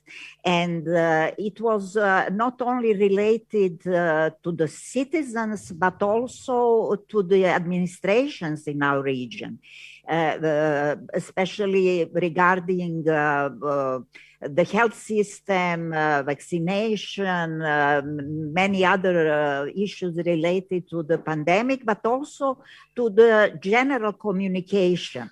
Could you please tell us how much the RCC was involved in the process, because the regional organizations were also forced to communicate digitally with their partners, stakeholders. So this was the general problem, but how regional organizations adjusted to this special situation. Thank you, Jelica, for this. Indeed, as you said, this digitalization thing and the COVID made us change and made us or forced us to adjust to this. And we in RCC have engaged a lot in communication and in increasing the awareness of the citizens of the Western Balkan on many agendas going on and on the importance digitalization might bring and the impact digitalization might bring to their lives. And of course, this campaign was not related only to the digitalization, but also to the benefits of the common regional market. We have started a very, let's say, ambitious communication program for the roaming-free region. There is a campaign going on. There is a campaign also on the green agenda and the benefits the improvement of the climate change will bring to the citizens. And just also trying to a bit complement what was already said by other panelists, the RCC has been tasked by the leaders of the Western Balkans through the Sofia Declaration of the Green Agenda to prepare a detailed action plan and a concrete monitoring instrument for the implementation of the green agenda. And along with this forum of the NGOs that has been, let's say, launched, and of course, the benefits will be seen. This is promoted through our social media, through our website, through the participation widely of all RCC experts in different conferences and different events where communication to the impact digitalization is bringing is really high. We also have included prominently digitalization within the Balkan Barometer, which is a survey that is prepared annually by RCC, and the new edition will be launched on 24th of June. And elements of digitalization, be it digital skills, be it roaming, be it need for connectivity, be it e-government and e-services, are really, let's say, promoted through these surveys, which help also to increase the awareness of the public at large when it comes to the benefits. Of course, figures sometimes speak, and we see that the number of viewers of this awareness campaign we're doing are increasing, either through the social media or through the website. And of course, a closer and a long-standing partnership with civil society, NGOs, and also other regional organizations that are very active in the field are contributing to this. So I think that what we're doing does not stand alone in terms of communication awareness raising, but complements to the efforts of many other partners throughout the region and beyond on the benefits digitalization and other related agendas are bringing. Because as I said, digitalization now is very cross-sectorial and has many cross-cutting elements to other policy areas and very much connected also to the green agenda that was mentioned so highly by all the speakers in the panel. Thank you. Thank you very much, Pranvera. And I think that our time expired. I would like to thank very much to all our panelists, to the Cooperation and Development Institute who initiated this event going on simultaneously in Tirana and Belgrade. And I think without COVID pandemic, we wouldn't have such an event. So easily. We needed new skills to be developed, and we can communicate it in this way. So we felt as being in Tirana, and we felt very comfortable. And I would also like to thank to our technical support, both in Belgrade and Tirana, and to the Dutch Embassy in Tirana and Konrad Adenauer Foundation office in Belgrade. And I would now like to transfer the responsibility for further debate to our colleagues in Tirana. Thank you very much. Thank you.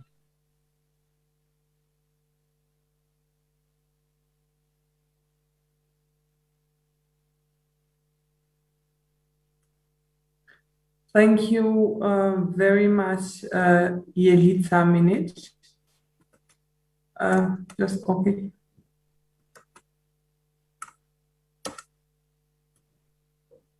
Once again, thank you very much to Jelica Minic, and thank you also to all the previous speakers for your perspectives and insights, which I think have enriched our understanding of the state of play and challenges in all the flagship projects that we already discussed. So from my side, a warm welcome to everyone in Zoom. I am Albana Regia from Democracy Plus in Pristina, and I have the pleasure to moderate the panel discussion on project governance during connectivity agenda implementation and the role of CSOs. And I'm also very pleased to have on panel today Mr. Michael Vogel, from the head of sector from the DGNIR. Thank you. Mrs. Anna Krstinovska, president of Estima, based in Skopje.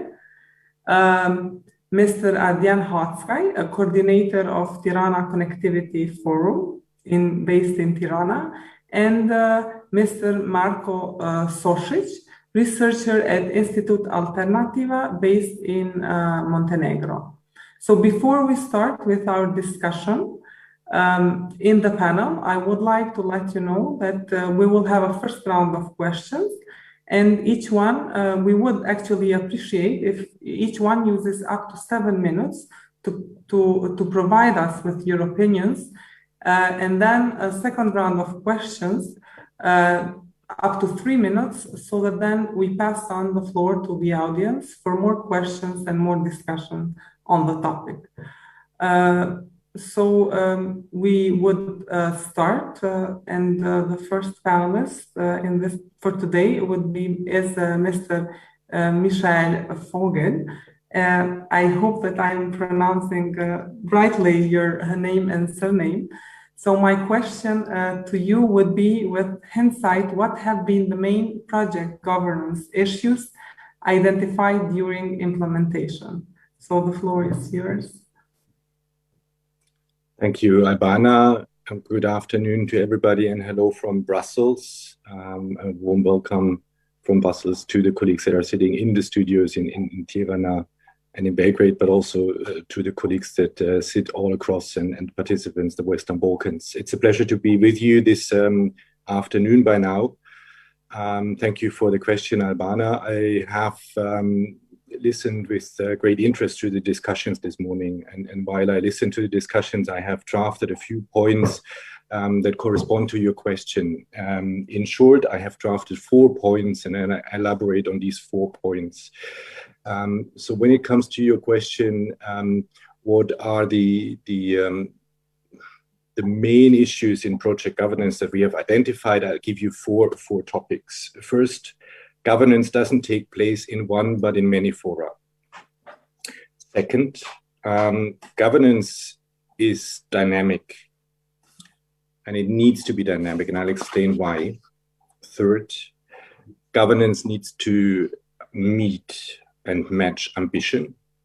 And lastly, obviously, and that is almost a no-brainer, but it needs to be mentioned, governance needs to be transparent.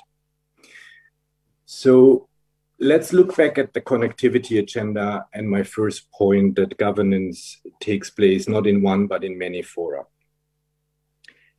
We are talking about the connectivity agenda and what comes to the mind of many people. And I hear that sometimes also in the discussion, connectivity agenda, that's something where the EU has pledged €1 billion and we are building infrastructure in the Western Balkans. But that's not it, or that's not all of it. The connectivity agenda is as much a policy process and a reform process as it is a process to support connections between the economies in the Western Balkans and with the European Union. It is very, very clear that building rails, roads, digital and energy connections alone will not further the agenda, will not meet the ambition that has been put within the Berlin process under the connectivity agenda.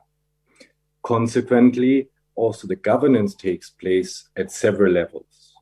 Firstly, obviously, there is, and very importantly, the governance that takes place under the Berlin process as such, with the summits where the leaders of the Western Balkans are coming up with concrete deliverables and state what they want to achieve, state also what they have achieved, what we have jointly achieved. But then there is also the regional level, and we have listened to that in the discussion this morning, the regional level where things are actually happening. There is the Regional Cooperation Council.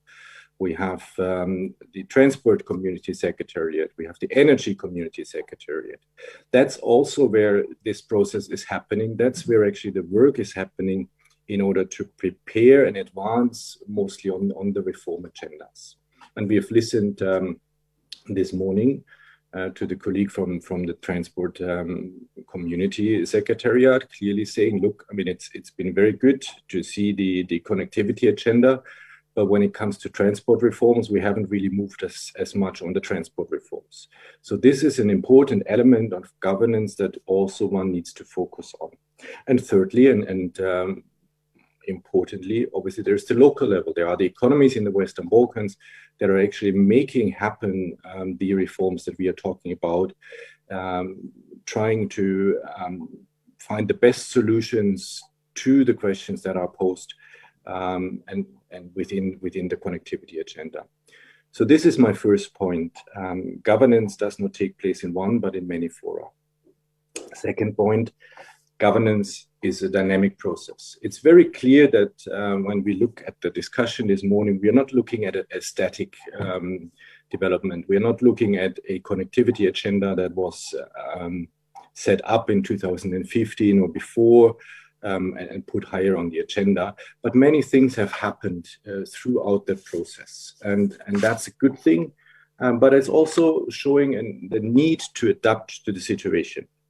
This morning you discussed climate change and the impact it has and how we go about it. We have the green agenda for the Western Balkans, to which the Western Balkans economies have committed. We have the digital transition. We have all faced the experience of the COVID-19 situation, and all that has had an impact on how we work and how we want to work. We have had developments when it comes to the common regional market. It's not just building alone infrastructure, and I come back to that point again. It is also about making these connections work in a changing environment. And I think that is the element that I would describe as a dynamic governance.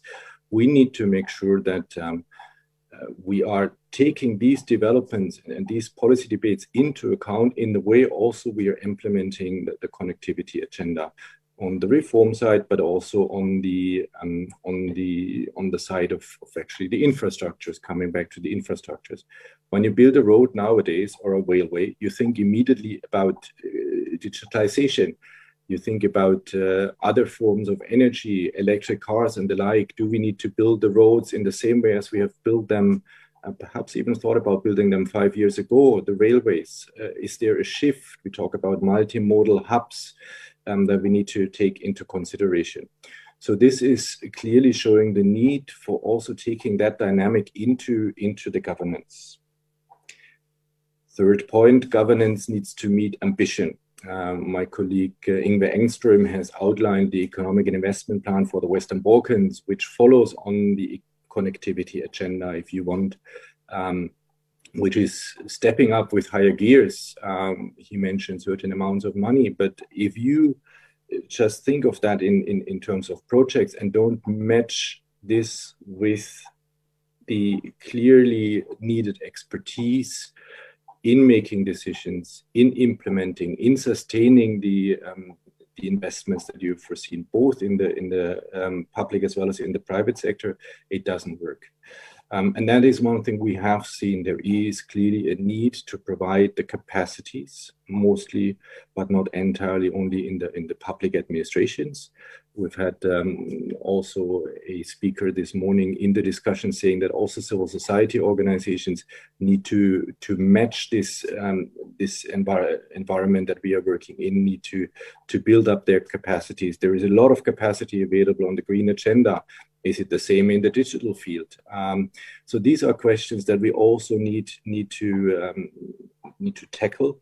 If the ambition of the plans is not met by the ambition of the capacity and the expertise in the economies in the Western Balkans, they will not bear fruit. And we have seen also, and I think we should be honest to that, and we have discussed that, delays in the implementation because there hasn't been the adequate capacity that is indeed needed to drive these processes forward, both on the reform side, but also on the side of the building of the infrastructure. Lastly, and there I can keep it short because I know that I am talking to an audience that would perfectly agree. Governance doesn't take place and must not take place behind closed doors. Governance must be, by definition, a transparent way of dealing with it. We need to provide the information in order for the society, civil society organizations to really get the information in order to advise also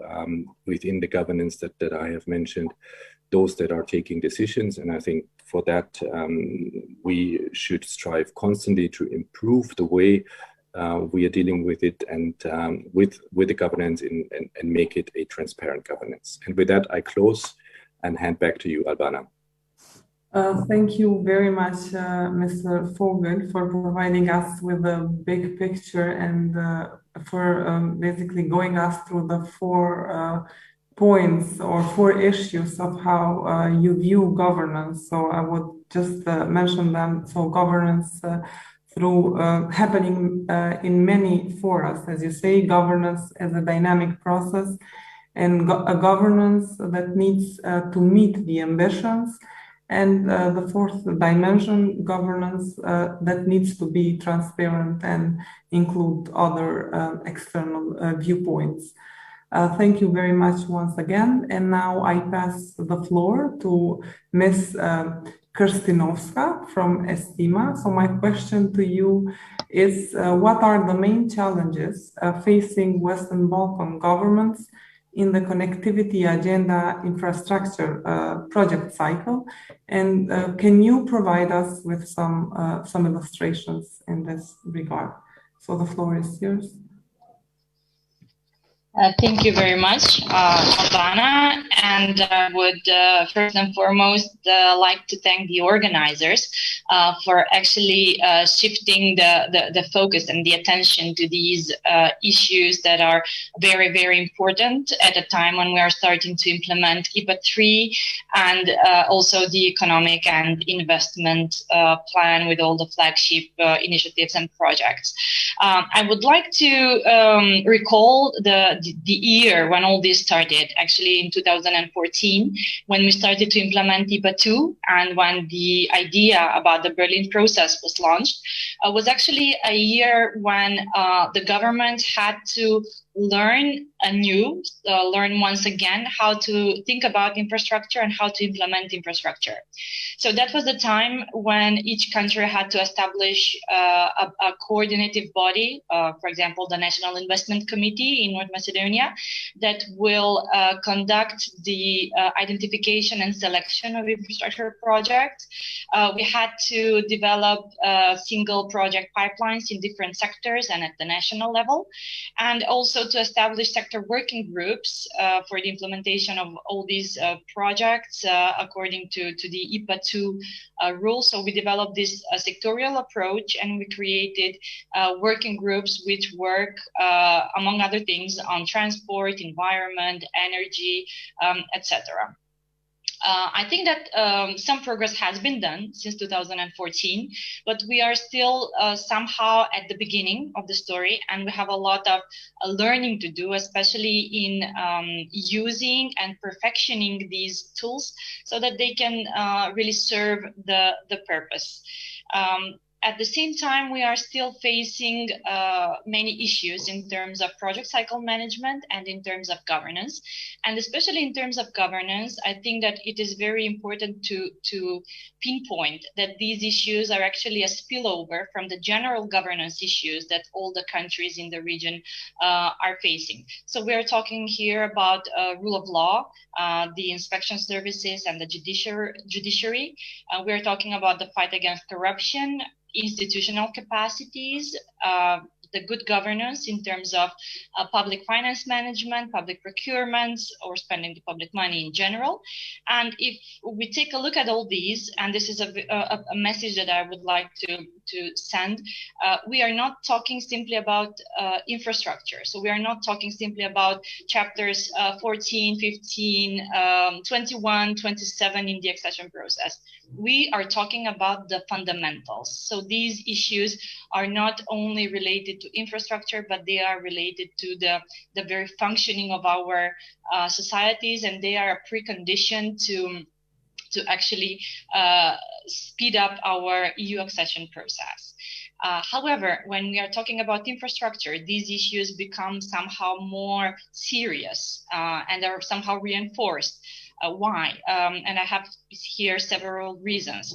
The issues of infrastructure are very technical, so they require special expertise, which often lacks not only in civil society, but also in the public institutions, which have to count on external consultants and project units to implement and to develop these projects. Then we are talking about huge projects amounting to several hundreds millions of euros. So the stakes are much higher, and so is the risk of corruption, misuse, and abuse of these funds. Then we are talking about an area which has until now been confined to the realm of public authorities, and governments were not used until now to cooperate with civil society in the implementation of infrastructure projects. But this was not only because of the way governments do business, but also because of civil society, and because civil society organizations also lack the capacity, and until very recently, lack the interest to engage in these type of projects, despite the fact that civil society organizations are supposed to be members of the sector working groups. So all these has led to several examples that I would like to point out, several projects which were not up to the highest standards in terms of implementation, but also in terms of the whole project cycle, starting from the identification until the sustainability and the handover of the project. So we have, for instance, maybe the most notable project is the one related to the Chinese highways that were being built in North Macedonia, where we had issues starting from the project selection. So these projects were admittedly not the most financially viable projects. There were serious issues in terms of public procurement, because the procedure was not the EU procedure, which we have aligned with, was not implemented at all. There were problems with the project design and preparation, and all that led to serious issues in the implementation related to corruption, to patronage, etc. However, I don't think that we should be misguided that these issues are only related to projects that are implemented with Chinese funds.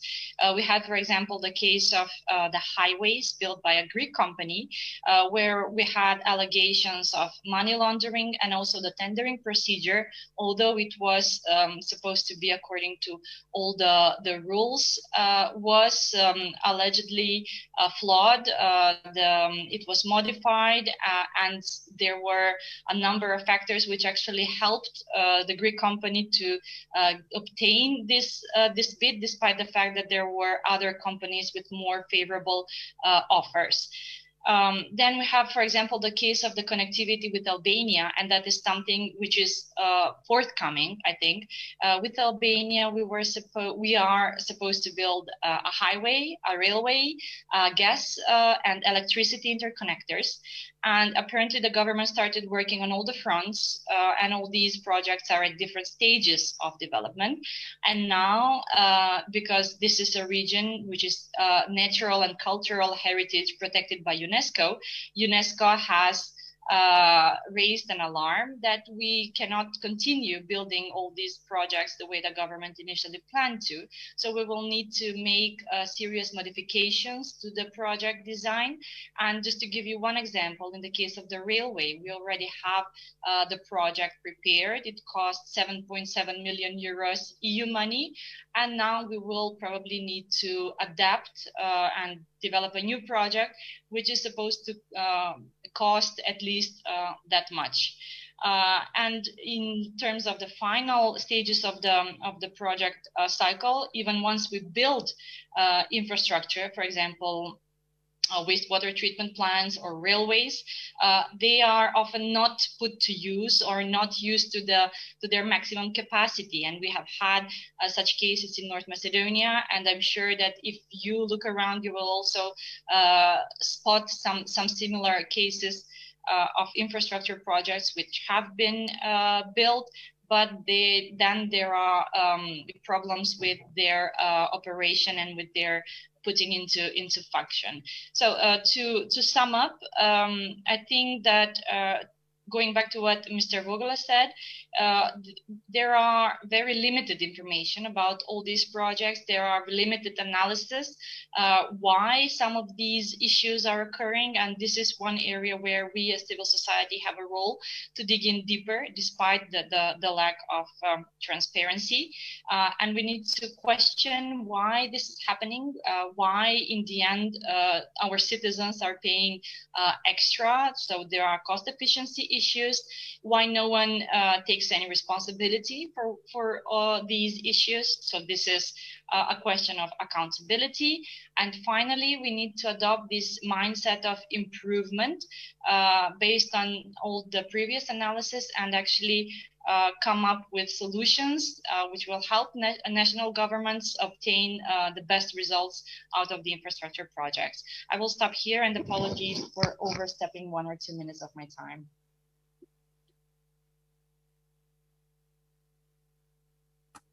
Thank you very much, Mrs. Krstinosa, for sharing with us the examples that you have identified, where basically the taxpayers' money was mismanaged. And also thank you for pointing out the need of the civil society in this regard, the need, I mean, of an active civil society in terms of monitoring investment infrastructure policies in North Macedonia and beyond. So now we will pass on to the floor to Tirana, to Mr. Adrian Hotsky.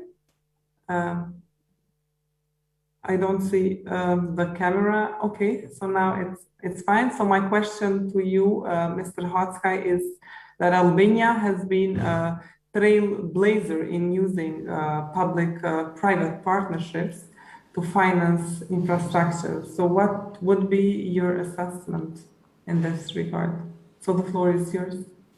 Thank you very much, Albana, for the moderation, and it's really a pleasure, and I would also say a big achievement for us to be in this event, and also with the policymakers, actually. I mean, because this is what we are all about. We want our word to be heard.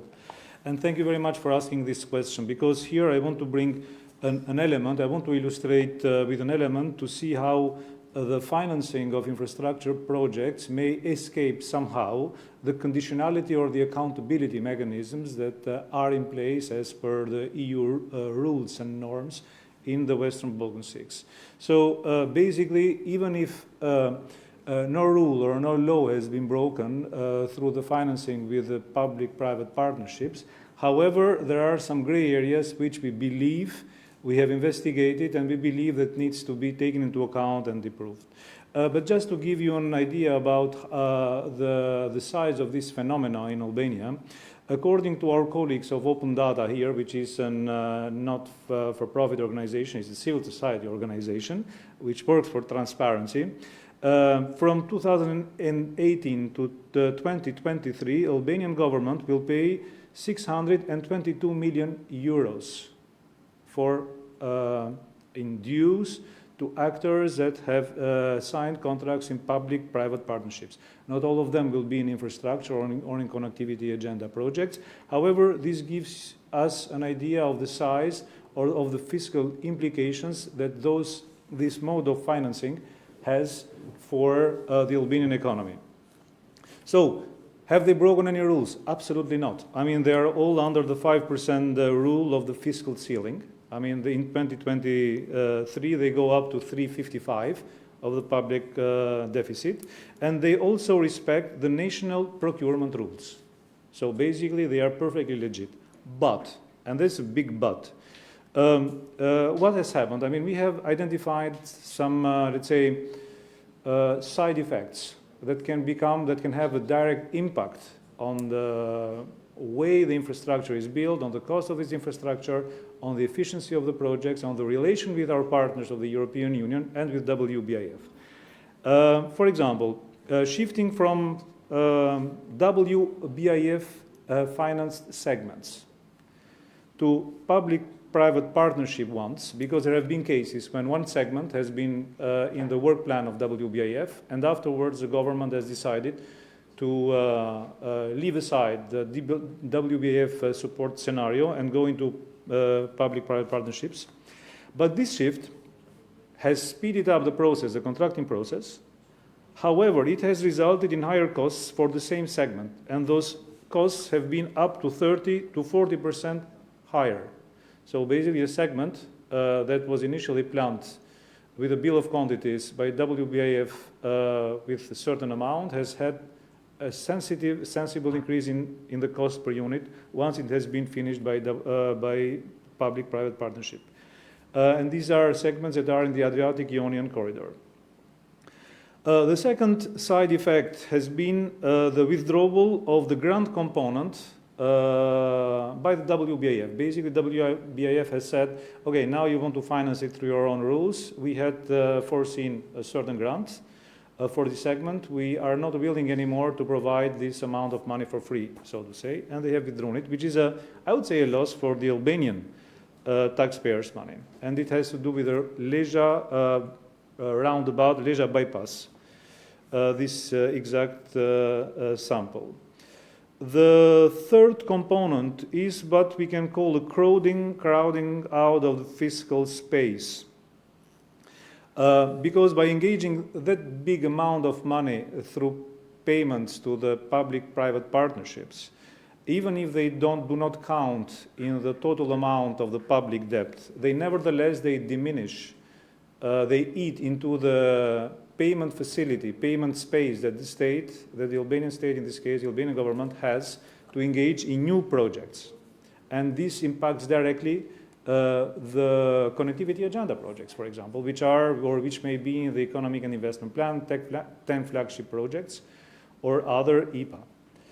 Another point which has been raised by the European Bank for Reconstruction and Development, and here I'm quoting, is that no appropriate cost-benefit analysis or sufficient competition has been witnessed in the procurement process during this allocation of these public-private partnerships. I have to add that the private company that proposed a PPP modality, they had an 8 points or 8% advantage to start with because they took over some cost.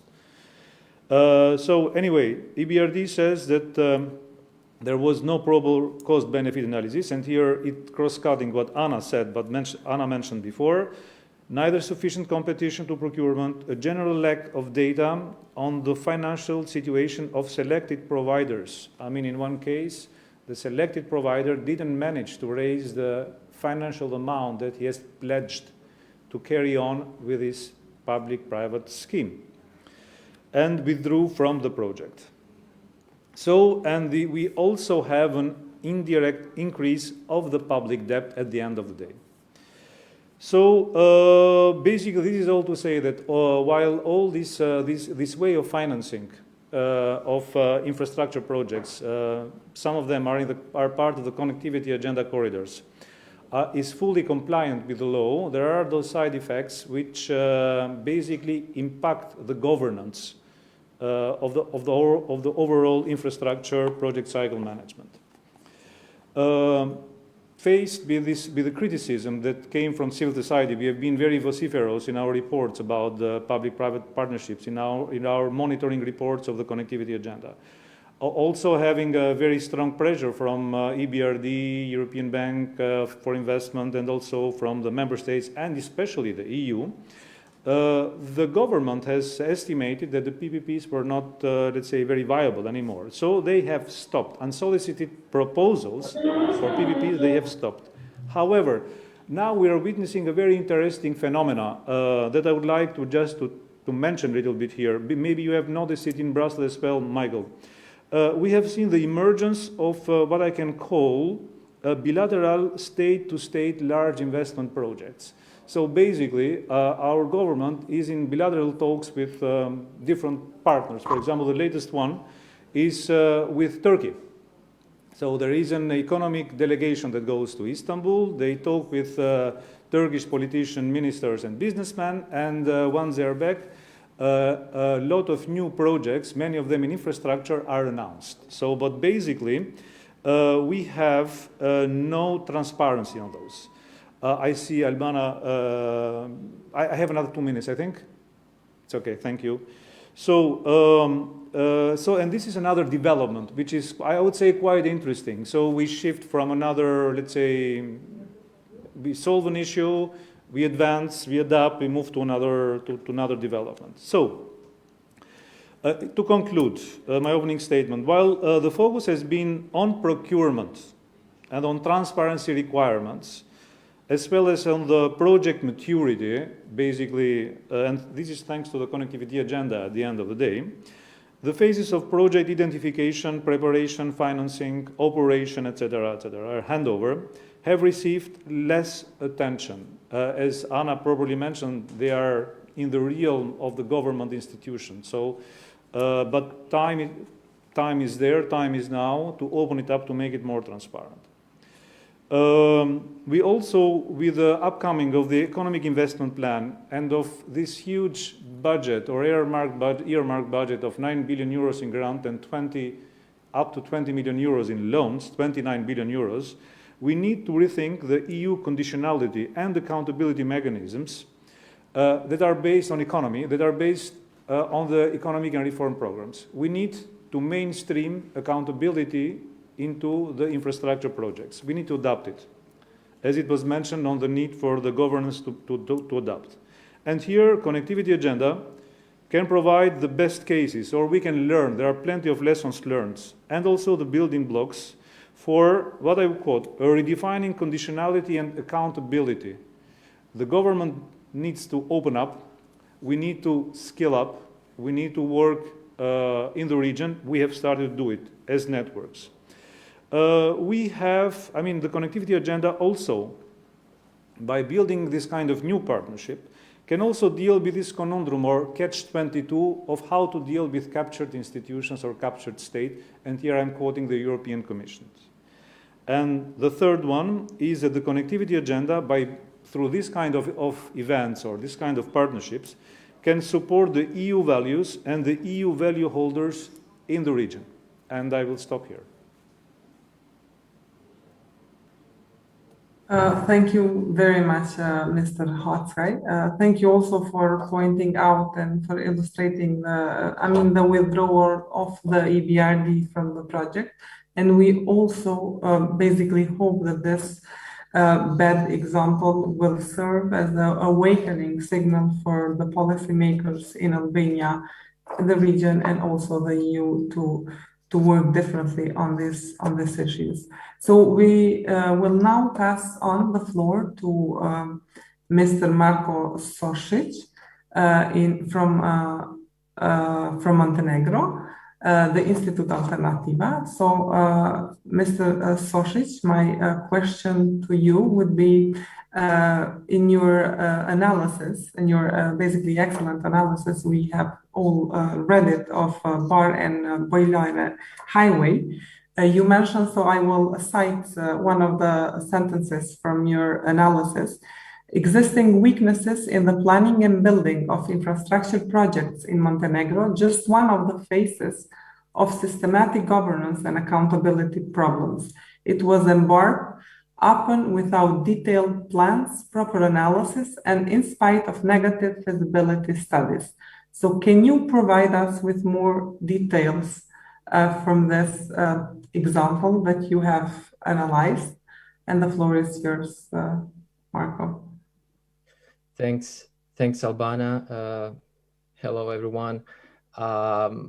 The article that you cited was about the Bar-Boljare highway, which is as such not a part of the connectivity agenda. It is built by the Chinese, funded by the Chinese, but it is not different from other big public infrastructure projects in Montenegro. What I wanted to say in the article, because of this recent, I would say, kind of an anti-Chinese hysteria, and I think the tendency to blame China for everything that is wrong with the highway project is to say that these problems existed before the highway and they exist in other projects except the Bar-Boljare highway, and they are firmly homegrown. They are Montenegrin. They are only, in a way, facilitated by easy money coming from China, which is the only one who wanted to even fund the highway.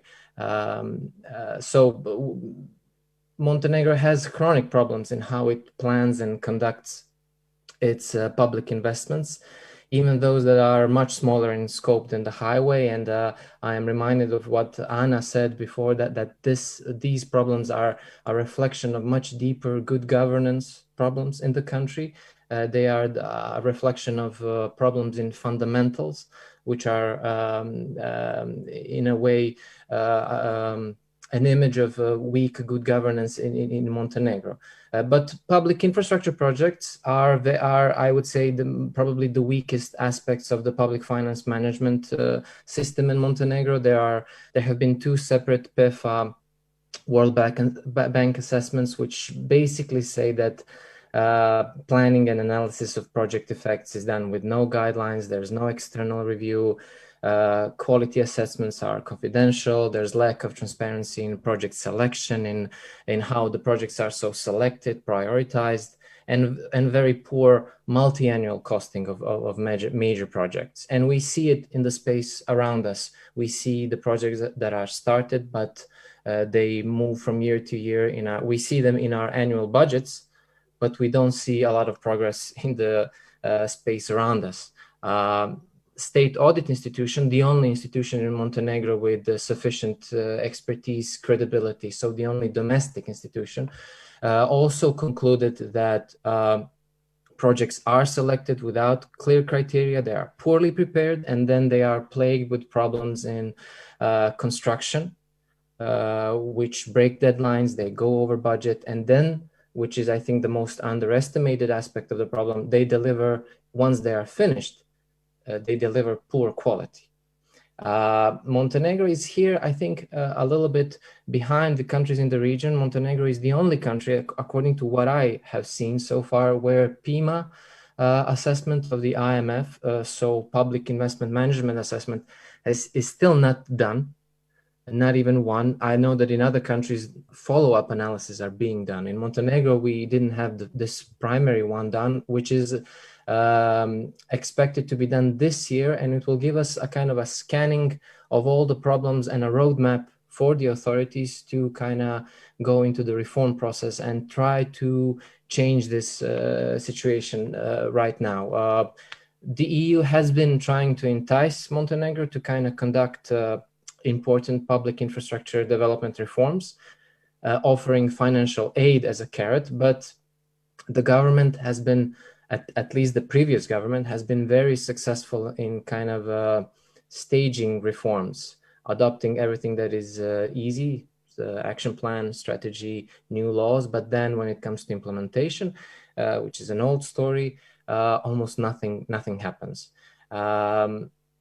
So even this PIMA assessment in Montenegro, which is now being invited, is only being done because the EU has conditioned macro-financial assistance to Montenegro by this assessment being done at all. So I'm probably not saying anything new. This is all probably joint with, the problems are common in the region.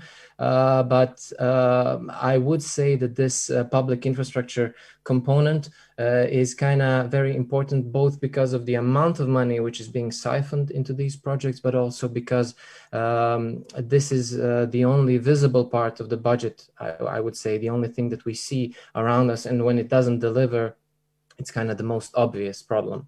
But now when it comes to connectivity agenda, when it comes to the projects that are funded by the EU, what we have now, and I think this is maybe the same in other countries of the region, and which I see is problematic, is creation of two parallel structures for project selection and project preparation. One is the one which prepares the project for the single pipeline, which is through the National Investment Committee, which has its own methodology, which has its own sector groups for energy, transport, environment, which has its own even separate secretariat for technical services, which is in the Prime Minister's office. And then there is the structure for the national budget, for the national capital budget for public infrastructure projects, which are done in accordance to a completely different methodology through a completely different structure of institutions. And when you see the lists, when you see what is being funded from the capital budget and what is being proposed for external funding, there's almost no overlap. So these two creation of two structures which do not communicate with each other is very problematic, and it seems like a misproduct of this process of the connectivity agenda, and it seems like a systemic problem, and because the EU is insisting that not only these projects which are externally funded, but all public infrastructure projects in Montenegro should adhere to higher standards, to EU standards in terms of environment, public procurement, and all the project cycle phases, that should apply to the national budget as well. But also, when it comes to the connectivity agenda, when it comes to, for example, single project pipeline in Montenegro, what we see from our analysis is that this list, which has about 58 projects, they're worth about 6 billion euros. But when you look into these projects, only about 16% of them are ready for implementation, for tender procedure.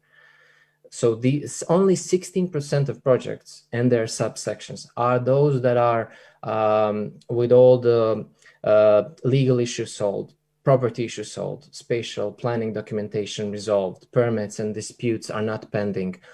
Other amount of projects, this huge majority, are all burdened by some problems, but that does not prevent the authorities from nominating them in the single project pipeline. For example, all the remaining 3 sections of the highway are proposed, and I think currently in some phase of at least preparation in the WBIF. And they are all classified as those which have severe problems in planning documentation, in property and legal issues that are not being resolved. And this is the official estimate. This is a governmental estimate, which is bound to be in some way biased towards painting a more positive picture of the project that it is kind of trying to sell. Another issue that I would point out, I don't think it was mentioned before this concerns the connectivity agenda as well. It is the issue of state-owned enterprises. A lot of these projects, at least 3 of those which are flagship projects, projects in the connectivity agenda, are done through state-owned enterprises. And they are the most intransparent part of the public sector. So out of the 4 projects which are now in the implementation phase, 3 are done by them. And these are the projects about which we cannot find out anything. Most of these state-owned enterprises, even though they are 100% owned by the state, do not recognize that they are, for example, obligatories of the free access to information law. So that's a huge problem for us as a civil society organization trying to find out more about what goes on with these projects. And I would also, if I may, just shortly, when it comes to WBIF and their website, for example, which I find really useful, at least because that's the only address where we can find out something about these projects which are being implemented. In a lot of cases for these 20 projects, which are in some way, in some phase of implementation, there is nothing to find out domestically, nationally. But even this presentation is not very good. For some projects, documentation which should have been completed years ago, they are still in the phase of being implemented. There's no explanation what's going on. The results of these projects are not available. For example, if a feasibility study was produced, a master plan, a cost-benefit analysis, they're not available domestically or on the website of WBIF. And for example, I found out that in the preparation section of Montenegro projects on the website of Western Balkans Investment Framework, there's a lot of projects, 12 projects, but one of them is, for example, water supply and sewage disposal in the municipality of Ulcin. It is categorized as preparation. It's a 45 million project. Right now, the prosecution is investigating this project because nothing was delivered in 5 years and all the money was spent. And now the grace period is over and we have to return the money, but the municipality did nothing in the field. So it can sometimes, the website can give a kind of not updated, a rosy picture of what is going on. Yeah, I think I got over my time limit. I apologize. So sorry for the little bit chaotic presentation. I listened to my predecessors with interest and then a little bit messed up what I wanted to say. So maybe I can continue later on. Thank you very much, Mr. Sosic. So as you rightly pointed out, so no matter from where the funds are coming, we face the same problems in the Balkans. So I have also myself, together with my colleague from CDI in Albania, we have also identified few examples in the case of Kosovo, and we have basically encountered the same problems with Route 7, Pristin-Morin, and with Route 6, Pristin-Hanijelezet highway, and also with the third one, the latest one, the highway from our capital, Pristina, to Gjilan. So the 3 projects, they are accompanied with minimum transparency, and the wider public has not been informed about the course of these projects. So there was lack of transparency during the tendering process, and there was no cost-benefit analysis, as you have also mentioned, for these 3 highways as well. And there is no ex-post policy evaluation. Because the government at the very beginning, when they decided to allocate these very high amounts from the budget to building these highways, they have continuously said that these investments would basically result in long-term economic development. But there was little or no evidence to back up this claim during the process or even after the 3 highways have been finished. So, I mean, the same problems with lack of transparency and lack of evaluations, lack of cost-benefit analysis, and lack of evidence when you, when you prioritize these projects, are faced or are present basically in all of our countries. So before we actually pass on the floor to the audience for any questions, we have an additional question for the panel. In this case, just your broader perspective on how you view the role of civil society when it comes to monitoring these kind of projects. If we could start with Mr. Michael Vogel, and then we would pass on the floor to other panelists to share us their views regarding the role of civil society in general. So the floor is yours, Mr. Vogel. Well, thank you. Before I answer your question, let me also thank the other participants of the panel, because I find it very, very interesting to listen to my fellow panelists on the various points. When it comes to the role, I think I'd start with what Anna mentioned, and I think that has been, if you want, even a red line throughout the comments that were made in this panel. Fundamentals first. We are, as a matter of fact, talking about large investments, a lot of public spending going into capital investments. And if that doesn't happen in line with clear, transparent procedures in a setting that respects the fundamentals that Anna spoke about, it's doomed to fail. It's doomed to produce negative results or repercussions on the societies in the countries concerned when it comes to the spending of the public budget. In particular, I think what has been said points out that there is a clear need to have a planning process that is transparent, that goes through the steps and ends up in a transparent procurement procedure. I think these are the essential elements where I think civil society organizations ought to play and can make a difference, because that's ultimately what is the major concern for the constituencies in the Western Balkans, for the citizens in the Western Balkans. It basically means you need to follow up on the procedure from the very beginning, from the identification of a project, from the options, from the pre-feasibility study, feasibility studies, impact assessments.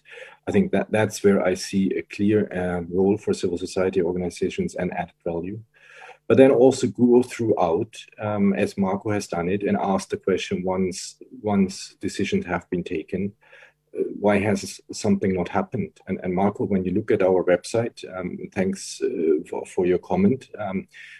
I can tell you that the reason why you don't see an update there is likely because nothing has happened, because there are delays. And then it's important that it's not only us in Brussels, but it's the citizens that really want to see the results of the projects, go back to their governments and ask, why has nothing happened? What is the issue at stake? I think that's a message that I'd like to send, and I will stop here with my 3-minute intervention. Thank you. Thank you very much. So if Mrs. Krstinovska wants to say something, or or Marco, or Mr. Sausage, whoever wants can take the floor for up to 3 minutes, and then we will pass on to the audience. Thank you very much, Albana. I would like to make a connection to what Marco mentioned about the single project pipeline, because I have been following this process from the very beginning, and the initial idea was that the single project pipeline would be just like the name says, single project pipeline, that we should not have alternative project pipelines to be financed with EU funds, with national budget, and with third non-European actors. So I think that one of the first steps would be to go back to basics and to the initial idea. And the government should be encouraged to use this single project pipeline or one project list for regardless of where the funding comes. And civil society should be included in this process. So we have all the mechanisms in place. Now we should start using them in a more efficient way. We have the sector working groups, and that is the place where civil society organizations should be included, and where transparency should start taking effect. Until now, in my view, civil society organizations have only been interested in monitoring infrastructure projects where there is some sort of big scandal or criminal liability or big issues. And if there is no such let's say huge suspicion of corruption or misuse of funds, usually civil society organizations are just not involved. And I think that this is something which should be changed. Civil society organizations should be provided with all the necessary information and able to raise their voice through the sector working groups, or even through the second level of the national investment committees, where projects are being discussed at the technical level. And that is when we should be starting the questions, launching the questions about the project implementation. So why are there delays? What are the key issues? What are the reasons for these issues, whether it's quality issues, environmental issues, etc. We should also ask the question, what is the impact of these projects? So are we choosing the best projects that bring the biggest value for the money? And what about the sustainability? So are we able to return the money for these projects? Are we able to maintain them and use them efficiently in many years to come, in order to actually ensure the return on investment? I will stop here, and thank you very much for this occasion. Okay, thank you very much, Anna. And Marco, now, if you have, so you wanted also to add something to the last question? Yeah, okay, the floor is yours then. Yes, but Anna covered most of what I actually wanted to say. I think it's very important to include not only civil society organizations, but kind of public in a more general sense, interested public, specialist public, general public, so that we know more about what happens in the sector working groups and the National Investment Committee. For example, now in Montenegro, because there was a redesign of government website and now it's easier to find documentation which is stored there, I was, for example, able to find some minutes from our National Investment Committee and to find out that they, for example, decided to miss a lot of deadlines for applications for projects. Just because they didn't manage to prepare projects, they decided not to. Who knows what are the reasons? But this is something I did not know before. I didn't have the idea that there could be a call for proposing projects in energy, transport, digitalization, or something like that, where we decide, even though we have 59 projects in the single project pipeline, we decide not to apply with anything. So I think some sort of participation in the sector working groups, or at least the National Investment Committee, either by observing them or by forcing them to be more transparent with their outputs, with their documentation. Public is not included, civil society, in the capital budgeting process in Montenegro at all. There's no space for a public debate. Why not? Why shouldn't we have a public debate on what should be funded by our money? Which projects should be given priority? I think that, I mean, that's probably too idealistic and this kind of participatory budgeting, but at least let's have a semblance of it. At least let's have kind of opening up of this process to the public. Also, I think there's a space for the EU to kind of be more proactive there, to force the government the sharing of outputs from technical assistance projects, for example. There are in 100% cases only oriented to the authorities. I think those specialized CSOs who are monitoring government in this very specialized field should also be the beneficiaries of some of these technical assistance projects, capacity building events, and that would be beneficial as well. And yeah, that's it. And also to make the website of the WBIF better, more comprehensive, and to kind of force the government to be more open with what they produce in this process. Yeah, that's it. Thank you very much, Marco. I also forgot, I'm really sorry, because I'm not seeing on the camera Mr. Hotsky. So if you would also want to share your opinion in regards to the role of civil society in Albania, the floor is yours. Thank you. It is very difficult to bring any additional and relevant suggestions after what my colleagues have said, but I want to underline this idea of mainstreaming fundamentals into the connectivity agenda. It's a question of values. So basically, I think this would be one of the main messages of our panel.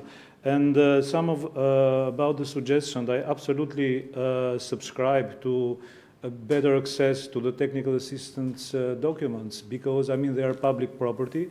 We don't have access to what the consultants produce. The consultants do not appear in our, whenever we organize round tables, they are paid with our money, at least with the money that we receive in grants or as support. So basically, they should be more responsive. Regarding the expertise of civil society or the local expertise, I was very surprised to see, for example, that until when we did our monitoring report on connectivity agenda 2 years ago, we realized that all the companies that have been providing technical assistance to the European Commission on project preparation, they were all foreign-owned. There was none that was based in the Western Balkans. So, I mean, but I have problems to understand how it's possible that there are no proper or good engineers in the Western Balkans, road engineers, energy engineers, etc., etc. However, what I was explained afterwards, after I researched, is that all their experts, they are local. So basically the company is EU-based, but their experts are local. So, and many of them, if not to say most of them, also work for the civil society. And this is to say that we have the expertise. Absolutely, we need to scale up, right? But we also need to have some predictability as well. So I will keep it here. I noticed from the debate in the morning that there was some recommendations for civil society specialized think tank organizations to be organized in a regional network, and also to ask for an observer status at some of the meetings of WBIF. I don't see, I mean, this would be an excellent point of view, not only for the connectivity agenda. What we want is to use the connectivity agenda, to use this excellent opportunity to have a say into what Marco brought in, this nationally supported project, this gray pipeline, because this is our problem. Connectivity agenda can be improved. Information in the WBIF website can be updated. It's there. We can get it. What we cannot get is this other pipeline. So we need your help to help us so that we can help you. Thank you very much, Mr. Hotsky. And I see that someone from the attendees has raised their hand and they want to pose a question. So the floor is to Nemanja Nenadic. Please feel free. Just make sure to unmute the mic when you pose the question. Unmute. Or if you cannot, then you can type in the question and we will all see it. Since you are on the attendees list, I don't know, maybe the Zoom does not allow you, or if you cannot find it, please feel free, just type in the question and we will read it. Yeah, okay. Please feel free to make your comment in writing and we will read it for you. Because the Zoom, this form does not allow you to actually access the mic from what I see from yeah. Okay, I understand. So please, Nemanja, if you can type in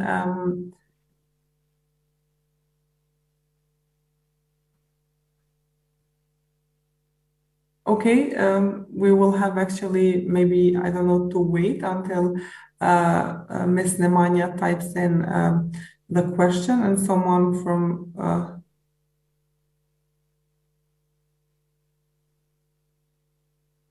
okay, so Ms. Nemanja has just presented herself or himself. I'm sorry, I don't know from the name if it's a she or a he. And they are actively monitoring public procurements in Serbia. It's a he, okay. So if someone else is interested at the same time, so that we don't lose time, please feel free to type in your questions, because more than one person at the same time can write their questions or comments, and then we have access to them and we are seeing them. So it will be easier to manage also with time. I think, yeah, we're having only one comment from one of the attendees.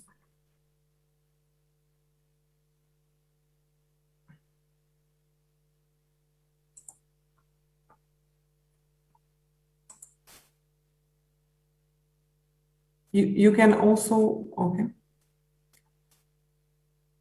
I mean, the panelists can also read the comments on the chat.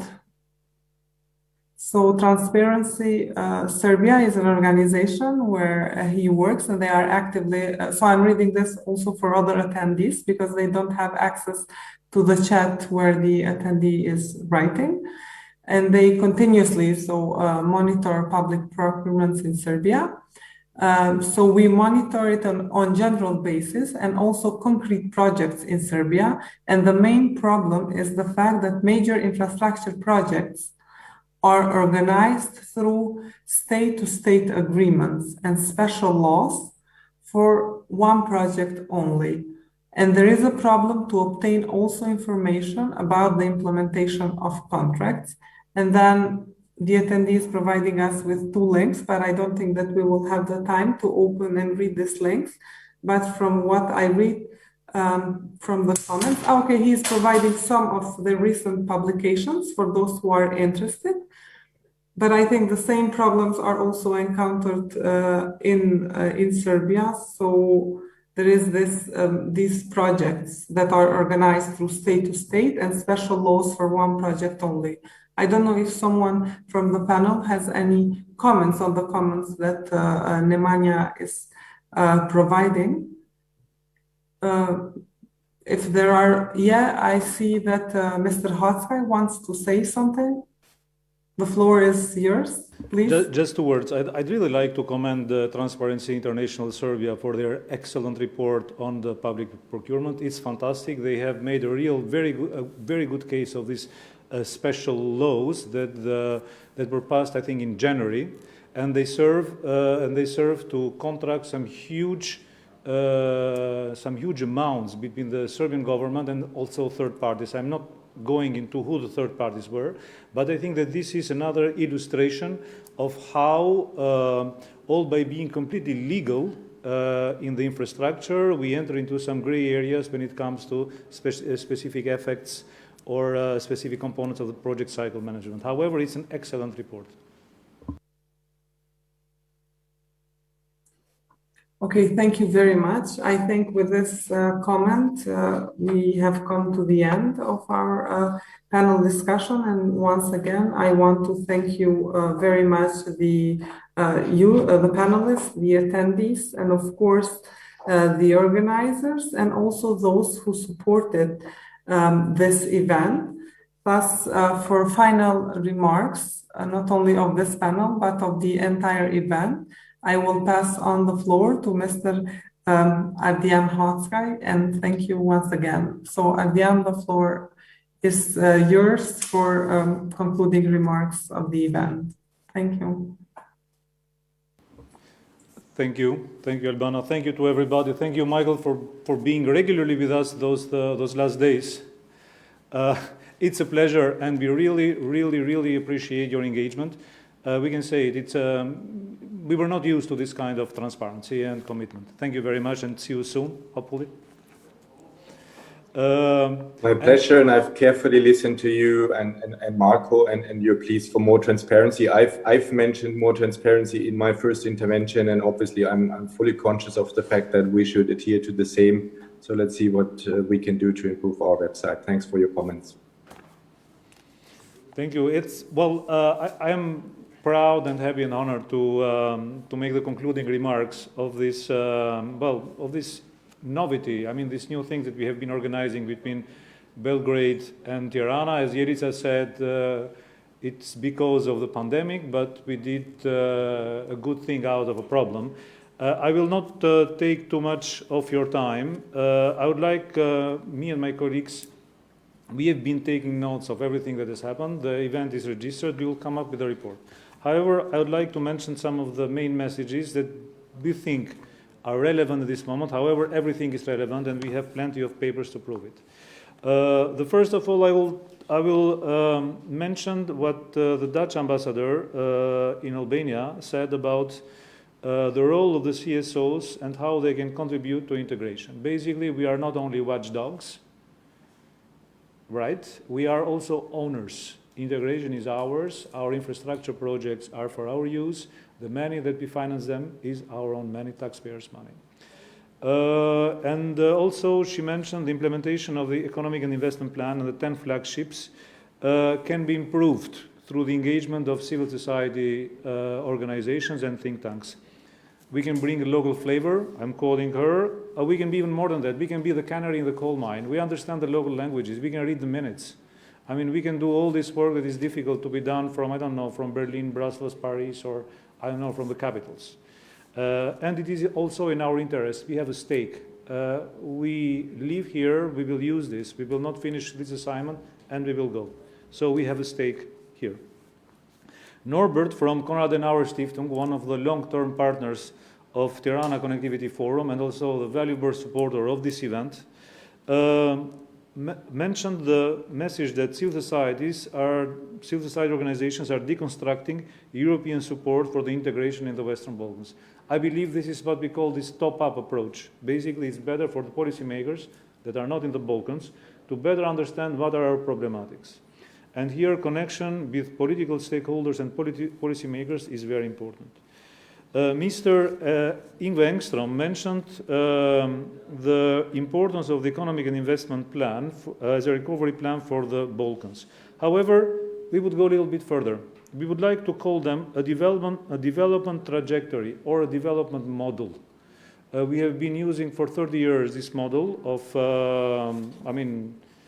between the EU cooperation and integration between EU and Western Balkans. Maybe it's time to use this great opportunity and this renewed sensibility of policymakers to look out of how we can improve our own development model. Because if we are not better, we will not be interesting for the EU.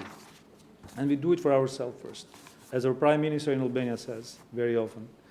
Mr. Hageman brought some conclusions from the Civil Society Forum that was organized last year by Südosteuropa Gesellschaft and Aspen Institute. I will mention some recommendations about looking for allies, increasing accountability through cooperation between intersectoral actors, spread the word sharing the information, pool capacities on the region between civil society and think tanks, enhance the knowledge of CSOs and think tanks, include them in the WBIF meetings, we'll see, and cooperate in the region, share knowledge within the region.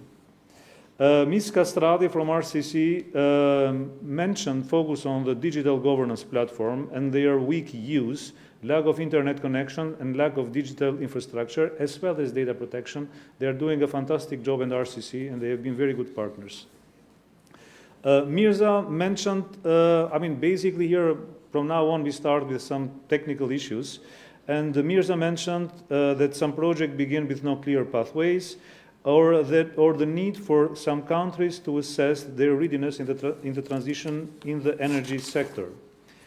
Lack of capacities throughout project implementation, as the infrastructure projects are very complex, last a long time, so they need a better cycle management to progress.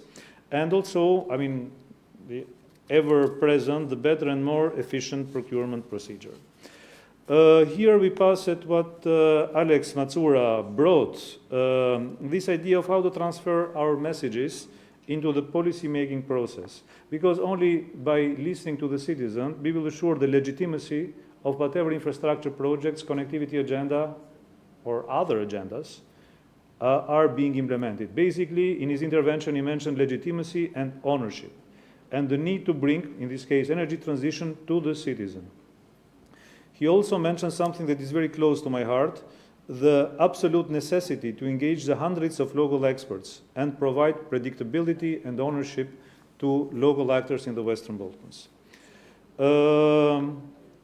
We hear Jelica mentioned a fantastic proposal, which I very much like. I mean, to the idea of, to this observation of a missing national development plan that was brought for North Macedonia and Serbia. We can go even further. We need to integrate national development plan, first of all, to draft it, with the economic and investment plan and the common regional market. They have to be one. We cannot run up with too many scenarios. Michael brought, basically deconstructed the governance, and this gives us a very good food for thought into many forums, into a dynamic process, needs to meet ambition, and also governance implies transparency. We will work on all this and come up with actionable proposals. Anna, basically, the governance problems, I'm quoting you, took notes, are spillovers from the general governance problems that our countries have. We need to talk about fundamentals. When we talk connectivity agenda, governance, we talk about fundamentals, and I think this can be one of the main messages. And we need to add accountability. CSOs can improve accountability, we can improve efficiency, and we cannot only be watchdogs, but we can also improve. We can give a constructive improvement. Marco brought up the homegrown problems. They are our problems. I mean, connectivity agenda or the third actors, they are like litmus tests that identify our own problems. They make them visible. Something extremely very important that came up, this existence of two parallel structure of prioritization of infrastructure, which is very, very worrying. And because there is no overlap at them and there is no transparency in the second structure, the low rate of maturity of certain projects of NSPP, the role of state-owned enterprises, and also the need for some updated WBIF. I have to say, we have been monitoring WBIF website since 2015. There is huge improvement during the last 2 years, but I think that there is still, it has been a model on monitoring infrastructure projects, and I think it can be a very interesting project to see how WBIF can set up best practice for our own administrations on how to be transparent on infrastructure. We had also the recommendations for the role, and Albania and Grecia talk also about the transparency and the no-cost benefit into projects in Kosovo. About the role of the CSOs, basically mainstream fundamentals into the connectivity agenda. NSPP should be one NSPP. It's single, the word single is in the name, and CSOs will be part of those mechanisms. CSOs should engage beyond scandals and be constructive, and we must be able to assess the impact and sustainability. And the public, it came all over, must be included in every stage. So basically, these are some of the main messages that we have noted. However, we will produce a report with the results, and we will come up. We have decided to bring this up in the Tirana Connectivity Forum that will be organized this year on the 7th and 8th of October, where all of you will be graciously invited, and I hope you'll find time to be with us and also to contribute. For the moment, I would like to thank all of you. Special thanks to the European Movement, Belgrade. Thank you, Jelica. Hvala lepo. I think we should do more events like this. Thank you very much, Michael, for being with us. Thank you to all the invitees, to all long-term supporters, Konrad Adenauer Stiftung, the Dutch embassy in Albania, they trusted us with this project. To Anna, Marco, Albana, to everybody that I don't see in the panel. And I will leave the very last floor to Ms. Jelisa Minic to say goodbye. All the best from Tirana. Thank you very much, Ardian. I do apologize for possible sounds around me because at the moment it's a different setting. Thank you very much for this excellent conference. I think it's an important debate that we are starting, and I believe that will build a lot of results thanks to the involvement of the civil society. I think it's very important to the people from the European Commission, from the Western Balkan Investment Framework, to get all this information that we are providing. By definition, it will make the scene more transparent, and we can intervene, all of us together, to make the situation better and to make the investments more effective, because all of these investments are coming either from our taxes or from private funds, and we have to take care about them, and we have to supply our citizens with outputs of these investments in the best possible way. So thank you very much for this excellent cooperation, Ardian, and your center, and I hope it is just the beginning. And best regards to all of you.